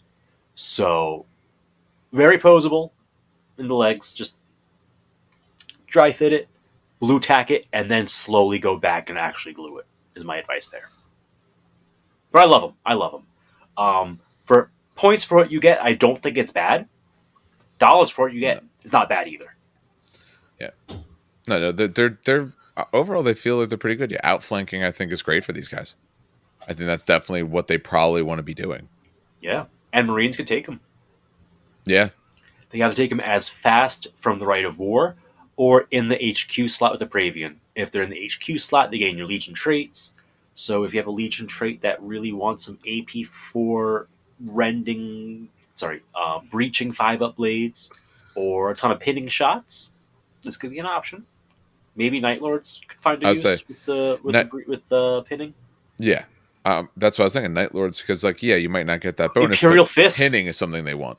Imperial Fists. They're auto weapons. If it's an Imperial Fist, they'll hit on 2s. These guys one model, so maybe not Night Lords. Just they support Night Lords well, but I don't think they benefit from being Night Lords very much. No, that's what I was Fists thinking. I find them fun. Yeah, Night Lords want things pinned, so they can do that. Yeah, they won't get the other bonuses, but there's another useful way to help pin, and it's a nice way to get some good outflank. Ultramarines would like them because they'd be a great way to proc the bonus to hit or provide the bonus to hit, and they're a decent counter assault unit. Yes, because 4 attacks a model, it's not bad. It's not incredible with their weapon skill 4 and only AP 4, but it's not bad. It's like you can't objectively say it's bad. No, you don't send them into. They hold their own. Yeah, you don't send it into the unit that's dedicated for close combat that will tear them apart. You send it into something else, either, like I said, as counterattack, or since you're outflanking, to tie down something that you don't want shooting at you. Yep. Because with toughness 5, they're not going to get doubled out. Or against most of the shooting. Hear me out. Are you ready for this? Right. Suicide bombs. That's how yeah. Get them into a good unit. They all blow up. That's 3. Oh yeah, that's right. They have Ataract deflectors, so when they die, they explode D6 inches at strength. Yep. I'm not saying that I chain reacted 2 of them dying, but I might have chain reacted 2 of them dying once. It was hilarious to watch. Not gonna lie. Night Lord's player was not as amused. He should have. That's hilarious. I mean, I killed his Night Raptors with it because strength 8 instant death them. It's like, oh, my Night Raptors are dead. And I'm like, yeah, they are dead. Doesn't that suck? What a shame. What a shame. But, I love this unit. I don't know if I have anything more useful to say than they're a great range harassment unit. They're a decent counter assault. They are fast. And I just love them. That's all right. No, these are really good. They look cool. Models. And they look cool. These look cool. All right. That takes us to the Vultarax. Yep. So the last one. No, not quite. Not the last one. So we have 2 more after this. It's 2 more things after this. So for the Vultarax, if you don't have in front of you, it's a non-corrupted footed blight drone, but bigger. Yes, bigger. Yeah, the size-wise might be bigger, but well, for the price alone, it better be bigger. But that's exactly what it looks like. The blight drone is, it's dirty child. So how big actually is this thing? I don't think I've seen this one in real life. It's on a flying base. Yes, like the Valkyrie Vulture kind of flying base is on one of those. Yeah. It's in between like a baseball and a softball in size, I want to say. No, it's bigger. I'd say it's about the size of a rhino. It's a flying rhino. Oh, the only difference is that if you take a rhino and give it as much girth up and down as you do, like it's how rhino's like longer than it is taller. Yes. Make it as long as it is tall, and then you got yourself how big this thing is. They look very Skynet.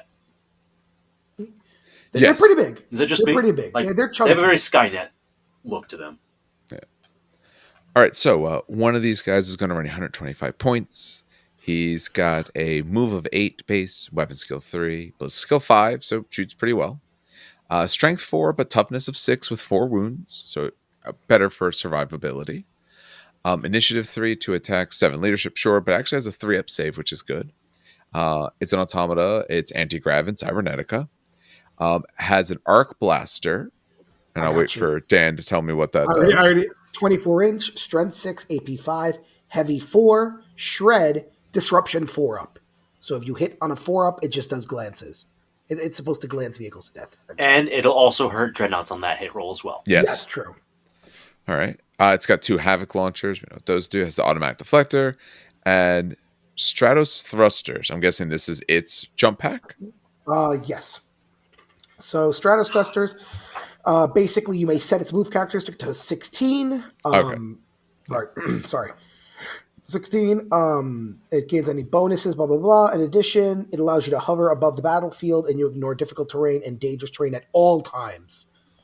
So basically, this is a yes, it's a replacement. It used to be able to fly. They got rid of flyer from it, so now it's, if you want, it's always moving 16, avoiding terrain, essentially. That's better, because if you're a flyer, you got to start off the board. This guy doesn't. You can still get charged, but... Yes. Special rules wise, he has Jin Sight. We've talked several times of what that does. Will not die on a 5-up. Night Vision, which is good since he's more for ranged combat. And Surveillance Protocols. So what about Surveillance Protocols? It's oh yes, I remember this one. That better not be DMCA. No. It's because it's Cybernetica. You can ignore the program behavior for shooting. Let me just roll to it real quick. I'm almost you don't have to shoot the 99% closest. certain. Yeah. Yep, there it is. Yep, page 108. You ignore the fact that you shoot the closest with this thing. Very good. Only for the charge subphase. What? You don't have to charge closest. So you shoot the closest, you don't have to charge them. You're not forced to charge. That's what it is. That's what it is. Which is good, because this thing doesn't have a close combat weapon of any type. Yay! Yeah. You try to keep this thing out of combat as best as you can. You can take 2 more Vultarax for 125 points each, and you can take Paragon of Metal. Mostly, I think they look really cool. I think this is actually a very, very neat looking model. It is definitely bigger than I thought, but yeah, it's loaded down with guns. Yeah, it's got some little tenderly arms coming off, but otherwise it's just loaded down with guns. This was an absolute terror last edition. Yes, to go up against. Oh my Lord, have mercy! Oh, yeah. If people took more than one, you'd be that guy. Mostly because these things used to shoot 3 haywire shots twice. I mean, to be fair, it's currently shooting 4 haywire, like fake haywire shots. Yes, now it's fake haywire. It's not as bad. It's not as, but before it used to shoot basically 6 haywire shots at BS5. Basically, it looked at a lantern and said, "Go away," and it would go away. Yeah. But it's still incredibly good. Still incredibly good. Absolutely, on force glancing you out is absolutely worth it. Force to hit. Force to hit. Not even force to hit. You'd have been wounded, sucker. Honestly, I would take probably 2 or 3 of these in the list. I don't own them, sadly, so I don't take them. Obviously, I would take. But I would take 2 or 3. Yeah. If I'm going to take these, I think you have to, because 1, you are in no way meant for close combat. So you want to. It's not going to go well for you if you get there. So that means you got to leverage your shooting. That arc blaster is only honestly going to truly be leveraged if you can take out the vehicle that you're aiming for. So a squad of 3, yeah, you're going to probably just take out whatever land range, whatever the heavy vehicles are. You start with the heaviest vehicles, pop them open, let the rest of your forces, get to the juicy bits inside. And what's the range on the arc blaster? I forget the range. It's 24. 24. So you also can easily keep yourself out of range from their charges, and you're very fast, so you can always be playing keep away to make sure no one's hitting you, because the last thing you want to be is in close combat.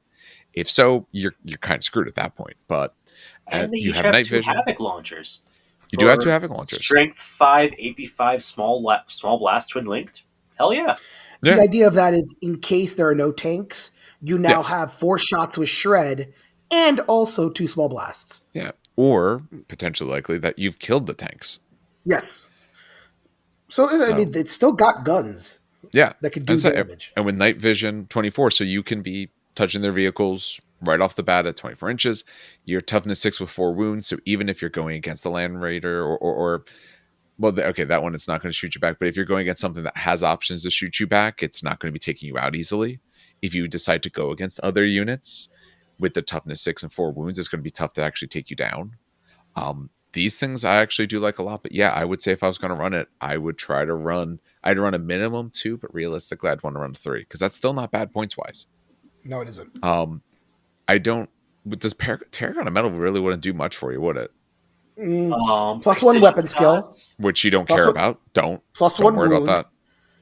Precision shots, precision strikes. No, not it. No. I'm not worried about any of those. Honestly, on this guy. Paragon Metal is not. Nope. Keep it to 375. 1 extra wound. Yeah, no. No, if you literally have nothing to do with 35 points left over, hey, an extra wound, that's 1 longer someone's going to live. But otherwise, I keep them 375.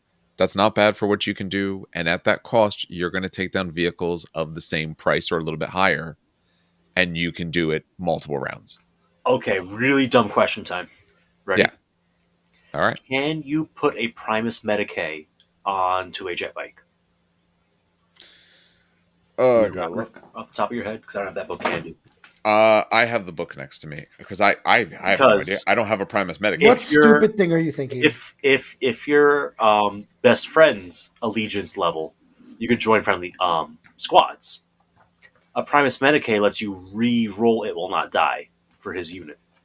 Even on Autonoma, they can join him? They can't join Automata. Oh, that's right, because he's Automata. That's right. That'll do it. Shut down your thoughts. I'm still curious about the Primus Medicae, so I'm still going to check that. But I was about to say, I'll go to the... Good. Do we have to talk about the Thallax? I forgot that step because I was like, yeah, you can join Automata because you have the rule that says you can. But you don't. So here's what I'll say. So give me a second because I gotta timestamp stuff appropriate. Oh yeah. That guy's cool. Take a few of those. So they can take a Termite assault drill. We can mention it briefly, but mention it more in terms of like who could use it. I'm trying to think of it because that's a much more restricted list. Exactly. Because I was going to say I don't think it changes. Termite. You have the Tech Priest Auxilia squad. Okay. You have the Ad Seculars Tech Covenant. Yeah, the Scyllax. And you have the Scyllax. That's it. Because everything else is either a robot or bulky. Yeah. Including the priests, right? Yep. Yeah. I'm very it's I don't think it changed either. 80 points, mental powder. You know, other than that, it's identical. All right. So it could take a Termite assault troll. Yay. The other one, though, very interesting. The priests aren't bulky. Okay. So quickly before we get to that, the Primus Medicae, he's not restricted from taking the other piece. And so if you took a normal Centurion, he's allowed to go on those sort of bikes and things like that. So there's nothing that would stop him from doing it. No. Okay. He just can't go with them. He can't join the robots. That's right. No, unfortunately. But that's all right. They honestly, as long as you're careful with what you do. Oh, but you could put a Forge Lord on a bike, though, right? And the Forge Lord could then do repair rolls. I closed my book. It's fine. It's not that important. So, the last fast attack we'll talk about, besides the Thallax, because that's been talked to probably. Yeah, I've covered about it. It's really cool. Exactly. It deep strikes. That's a 3-shot half-range Melta in the front. Yeah, exactly. I fucking love them. Moving on. Yeah, moving on. The Mechanicum Tarantula Sentry Gun Battery. These are weird, and I've actually seen them used. So, 60 points. Their weapon skill 1, obviously. Ballistic skill 2, strength 1, toughness 4, 2 wounds, 3 up save. I guess their attack 1 initiative. I don't know what they're attacking you with. But you get 3 of them for 60, which is not bad. They're bulky 4. They got Sentry protocols, which I don't think I have. Actually, I might have in my cheat sheet. But they got Sentry protocols. They're automated artillery. So for 60 points, you're getting basically they're 4 shots, 8 shots each, 24 heavy bolter shots. All right, which is not bad, right? Let me see. What is it called? That's good. Yeah, Sentry protocols, right? Yes. I don't think I have that on my thing. Huh. I'm going to make an assumption that it's you shoot the closest unless you have the Skyfire one. No, it's a weird one. I remember it's like you switch profiles and stuff. What do we think it's in? They probably streamlined I'm checking Mechanicum right now. Hold on. Check the Marine one. I'm going to check Mechanicum. It's not a Mechanicum. All right. I'll start looking at the other books, talk about it. And it's not, but I don't think it's Marine because, fun fact, it's not in my cheat sheet. So that's kind of weird. Maybe it looked under special rules, by the way. I wonder if it's maybe it's under unit types. Hold on. What is it called? Artillery? Sentry protocols. Oh. Dreadwing, Corrupted, Automata, Cybernetica. Okay, so it's not a unit type either. I was just trying that. No, it's gotta be like special rules. Okay. Maybe if we go to the Marines legacies, because they also got tarantulas. It might be explained in that one. You're right. Forgot to duplicate it. Do I have that open? I do not. Give me 1 second. It's fast attack. Okay, fast attack. Put on like the Jeopardy music while we're doing this. Jeopardy is DMCA. Can't do that. Yeah. Oh. Yeah. That sucks. Yeah. Essentially, if you know the song, assume it's DMCA. Oh, no. Yeah, like that's usually the safest way to do it. Copyrighted to hell and back. It's kind of gross, to be honest. Yeah. I mean, that's the crazy part. Yeah. Happy birthdays. All those sort of things. That's why every restaurant has their own weird that's why every restaurant has its own weird, like, off-brand one that's, like, it's unsettling. Because they don't sing it for fun. They can't do Happy Birthday. The classic Happy Birthday. The worst part is? Yeah. Because if someone records it, they go, that restaurant's violating our copyright. Page 16, by the way, is what it says. Sentry protocols, got it. Oh, my Jesus Christ. Okay, Where was it? Page 16 of the Legacies of Darkness 1-1. Under the download section, it's the 1, 2, 3, fourth one across. Legacies of Darkness of who? Legion Astartes. Okay, the Legion one. Okay, it's the Legion one. Page 16. What does it do? Jeez, actually, hold on. Let me just check. I just want to check to something. No, just tell us what it does. Well, because I wanted to see if it has firing protocols too and everything. Fun fact, this does not have firing protocols too. So you cannot fire both heavy bolters. So we're going to assume it does. Updated to have it. Yeah, it was updated in the Legion one. All right, so Sentry protocols. A unit that includes any model with a special rule must make a shooting attack targeting the enemy unit, which is the closest model in line of sight. Which is exactly what Steve attacking said. Unit. Oh, okay, so it's the same. Oh, wow. Look at that. I was right. But wait, automated artillery. The unit includes one or more models. The automated artillery subtype may not run, declare, charge, or make reactions. A unit may not make super advances, and you can't hold or deny objectives. Oh, okay, so it's just always shooting the closest. Yeah, hangs out and shoots the closest, can't do anything else, ever. Wow. Okay. It's worse than it used to be. Yeah, I know. It used to be able to switch its profiles. Yeah. It used to have 2 versions, but it was really weird. I don't think it's worth even mentioning. But honestly, 60 points for 24 heavy bolter shots, shooting the closest. Hitting on 5s, so average of 8 hits. And make it 80 points, and the entire unit has augury scanners. That could be a pretty valuable. Why do I care about that though? In case somebody pops up behind you, interceptor. Remember, lots of Mechanicum doesn't get reactions. True. Yeah. So augury scanners does help a bit. So 160 points. Except artillery stops you from making reactions. Wait a minute. What the hell's? Oh my, GW! Come on! Oh my god! How is this the worst written book? Here's what it does. It prevents infiltrate within 18 inches. Like, it basically pushes infiltrate to old infiltrate, where it's 18 in line of sight, 12 outside line of sight, instead of 9 and 12. So why not just take Thallax? And it lets you ignore the range limit on night fight. So why not just... So here's what it does for you if you truly need this option filled, is for 5 points... you can get Hyperios missile launchers, so you can get Skyfire. If that's something, if that's a problem for you, this is something that you can do. You can exchange it all out. So 75 points. But you can still only shoot the closest. There used to be, last edition, an override that said if you had the missile launcher, you shot the closest flyer. And now there's no override. Does Skyfire mean you could only shoot flyers, though? Nope. Normal ballistic skill at flyers. So what the hell? Oh, Jesus Christ, GW. Okay. No, it's very simple. It's pure area denial. Yes, it's area denial. And if, like I said, flyers are a thing, you discuss with your opponent that obviously if I'm taking the thing to be able to skyfire, you should be able to fire at a flyer or closest. Because otherwise they're bad. You could use searchlights to turn things, like to light things up. Oh my god. To then shoot everything else at. Yay. Remember, because I'm wondering. I'm just going to check something on the. Don't use their light, so they stay hidden and stuff. Yeah, no, Tarantula doesn't change from the Legion. Yeah, I don't. All right. Well, we know the Legacies had a bit of issues. Problem. My guess is as time goes on, they will change a few things. What I think they'll probably change. Yep. Well, yeah, the things I think they'll change is obviously a little bit of the wording to make sure, if you take the missiles, you can just fire at flyers if you want, and to make sure that they mention they have firing protocols too, so they can fire the 2 weapons they have. Like those are very logical oversights that they made, that there should be no problem with just saying that, they do that. Or invest your points in Termite assault drills. For 20 more points, you can deep strike a squad of up to 12 infantry models without the bulky keyword. And you get melta-guns. And you can move. It's pretty damn good.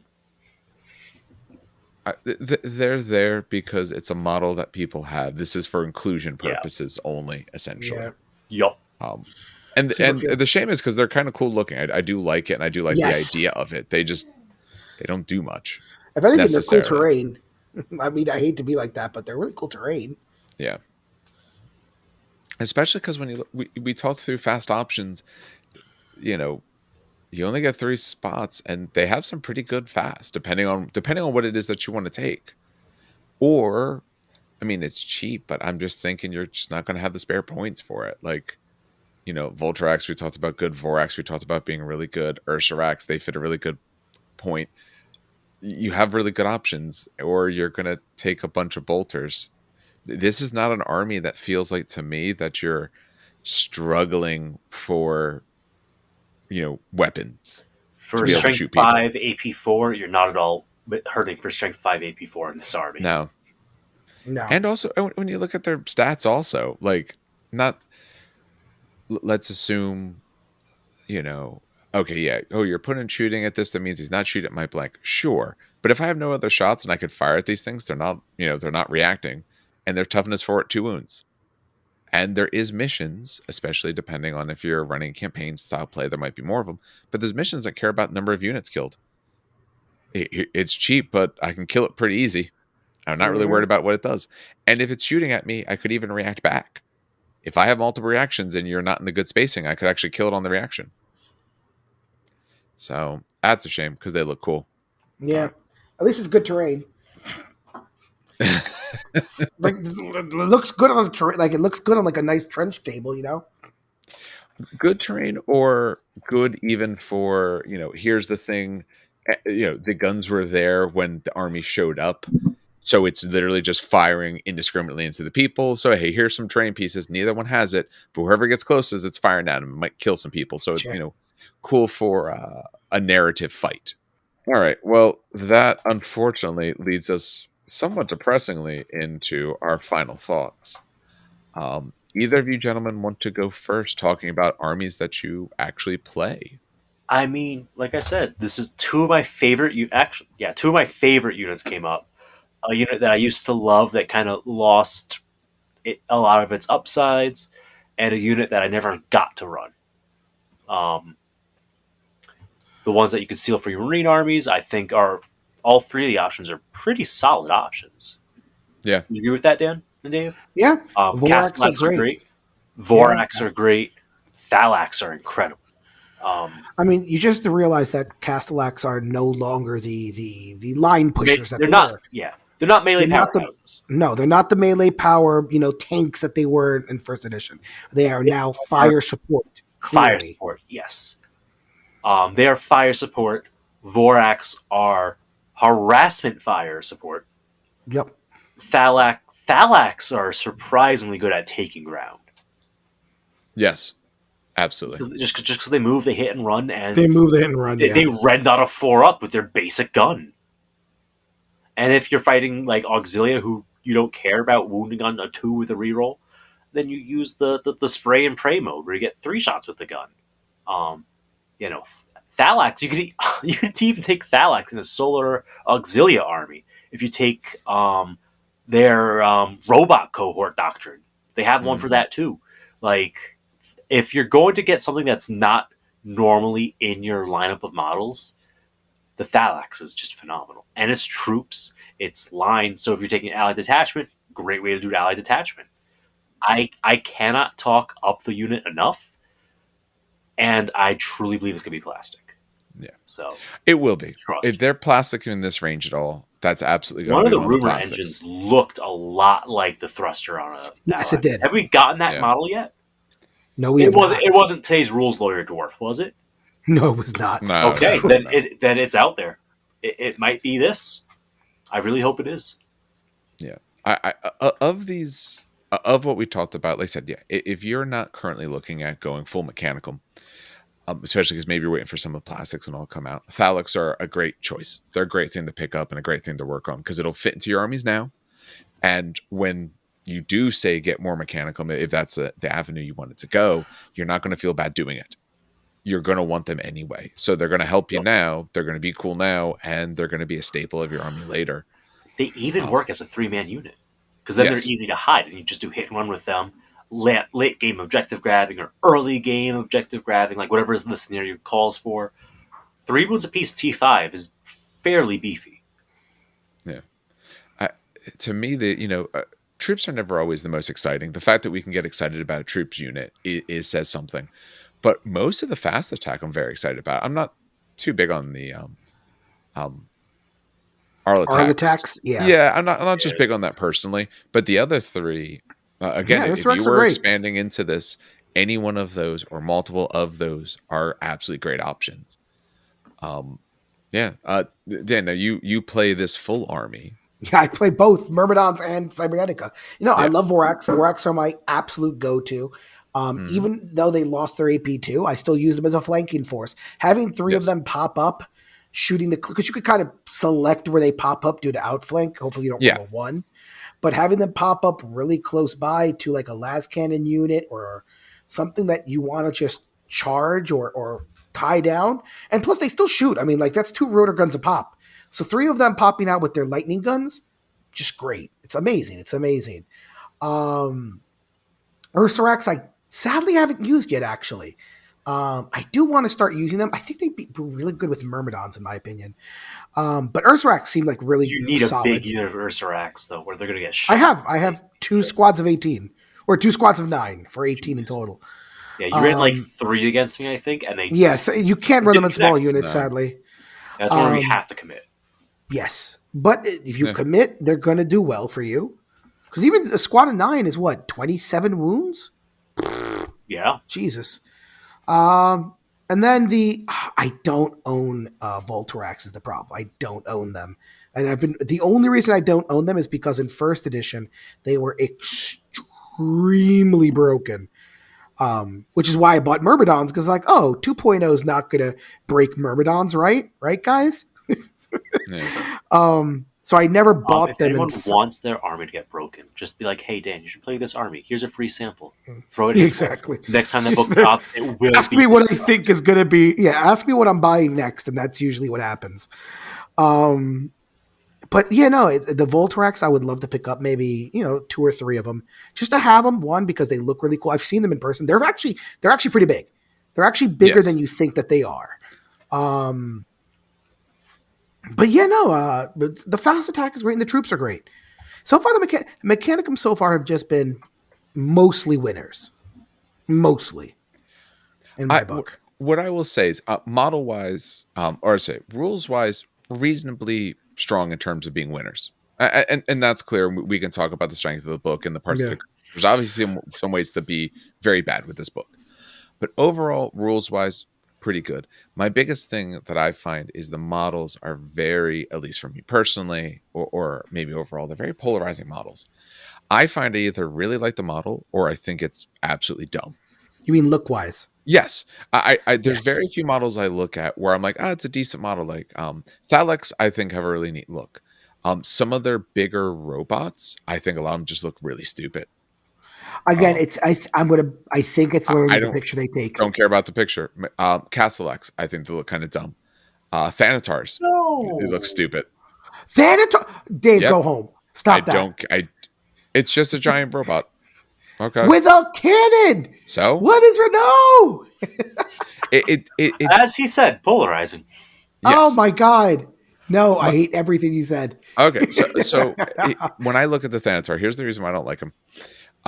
He just looks, it just looks too plain or just too average. All the robots have a very particular look to them, and we see some of that look come up in the ones in 40K, even though there may be no relation or anything like that. but sort of this, I don't know, almost rounded off edges sort of look. I'm not a fan of it. It might be the domes where they have all their, augury equipment or anything like that. Just something about it I just don't like the look of. Where when you get to, they're more unique. When you get away from, this almost 1960s look.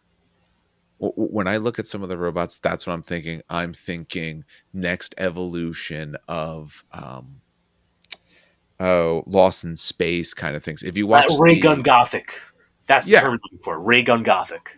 Yes, yeah, that's that look, and I'm not a fan of that look. But when I look at, say, the Vorax have a really interesting sort of insectoid look to them. Okay, those guys are very interesting. Like I said, the Tech-thralls or even the Thallax, they have a very nice, unique look. The Vultarax, again, I think it's a really neat looking piece. I mean, when we talk about Titans, that's another story entirely. But I think it's like they're smaller, quote unquote, smaller models, or like the Scyllax, their smaller models have a lot more personality without being over the top. I'm even half and half on Myrmidons, because Myrmidons to me are just a little over the top for what they kind of throw to them. But yeah. I wish we haven't got to my favorite section though. 10% smaller. I feel like they're too thick. Sorry, Dan. Oh my God, no! I got a sickness for the thickness. But yeah, you like giant models. To me, the model being giant doesn't actually make it a good model at all. As one of my mentors has told me, when you're working on a project, you can make it really good, you could make it really big, or you can make it red. Those are the three ways to catch people's attention. Do a really good job, make it really big, or make it red. That's how you get people's attention. And the things that you're saying you don't like are usually the big and red things, I'm noticing. Yes. Yeah. And yeah, like you said, it's that, 60s style or earlier than 60s style. Just their sort of thoughts. Like a lot of the other ones I like the look of. Those I just really just don't enjoy. And maybe that's one of the reasons when I was looking at armies. One, I mean, obviously I don't want to deal with that much resin. But that's one of the reasons when I'm looking at armies, I never really thought about that much, because the bigger things, which are probably somewhat staples to an extent, I have no interest in. Now, when they come in plastic, maybe that'll be a little different. Because I'm okay with doing a little something with models I'm not a huge fan of if they're easier to put together and they'll make the list like reasonable.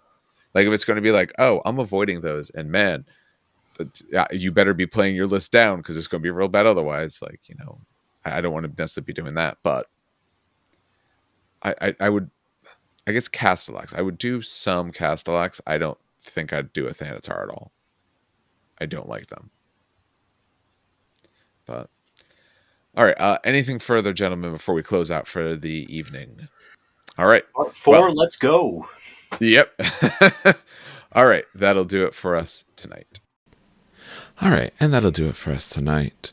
So lately I've been recording these at the time, but I wanted to make sure I had everything sorted out before I actually recorded this. So for what we have coming up, this episode is obviously releasing this week. Should be Wednesday when you hear this. It might be a little bit delayed on Wednesday, but it'll be a Wednesday when this comes out. On that same day, so later on that Wednesday, Dan and I are going to be recording the first partner series related to Conquest. We've done some intro and some light look at the rules, but we want to start a series of going through, and we're going to be doing this on TTS just due to speed and availability, especially since we don't currently, between the two of us, possess all these armies. But we want to start going through and playing the different starter boxes as a good tool to both teach people the game and to show them what the game is like, what the different armies are like, a little bit of gameplay feel for it, but also keeping it pretty short so that way the games are fast. So if you do have some interest, but you're not really sure, you can watch them pretty quick. And it's a good way to actually try and learn the system. We're going to be playing with essentially no upgrades on anything, so we're going to keep it nice and simple, and you'll be able to see exactly what you would get if you bought one of the starter boxes. So we'll be doing that tomorrow. That'll hopefully be out on Friday is the goal for that. And the hope is to continue each week to do a normal podcast episode as well as that, as we start building up to a few other things. Other things at least I have planned. I was putting together a video related to my going through Old Dominion for Conquest. I still do have plans for that, just a little bit of a busy work week. Some showing off from my own hobby areas, all of that. Some other videos and all that we have in the pipeline. We also have a few other things that we're working on. Should be an announcement about that probably end of this week, if not early next. Part of it depends on exactly how busy I get at work and sort of recording schedule. But I do plan to make an announcement, some announcements over the next probably about a solid week from within now. All right, well, as always, we do thank everyone who does listen. Remember, we put this out in any podcatcher you could find. We also put all this as well as additional content out on YouTube. As I've always said, YouTube gets exclusive stuff because we put videos and all. We do have our 1,000-point battle report. We have Dan's tour of his area. I did to participate in a mega battle over the weekend. I did take some short video related to that. So I want to try to cut that together and see if I can do a little bit of an overlay to kind of just give a feel for what happened in the game. As always, still kind of new at doing that, so if it looks good, it goes out. If it ends up being absolute garbage, I'm not going to put it out. I don't want to. I'm not so concerned about making sure everything's perfect all the time, but I want to make sure that I feel happy with it, because I'd rather us be showing progress rather than it just looking like we're slapping anything together just to, try to meet some metrics, which is not what I'm trying to do here. All right, well, I think that's enough points for this evening. So, on behalf of everyone here at the show, has a good hobby and some great gaming.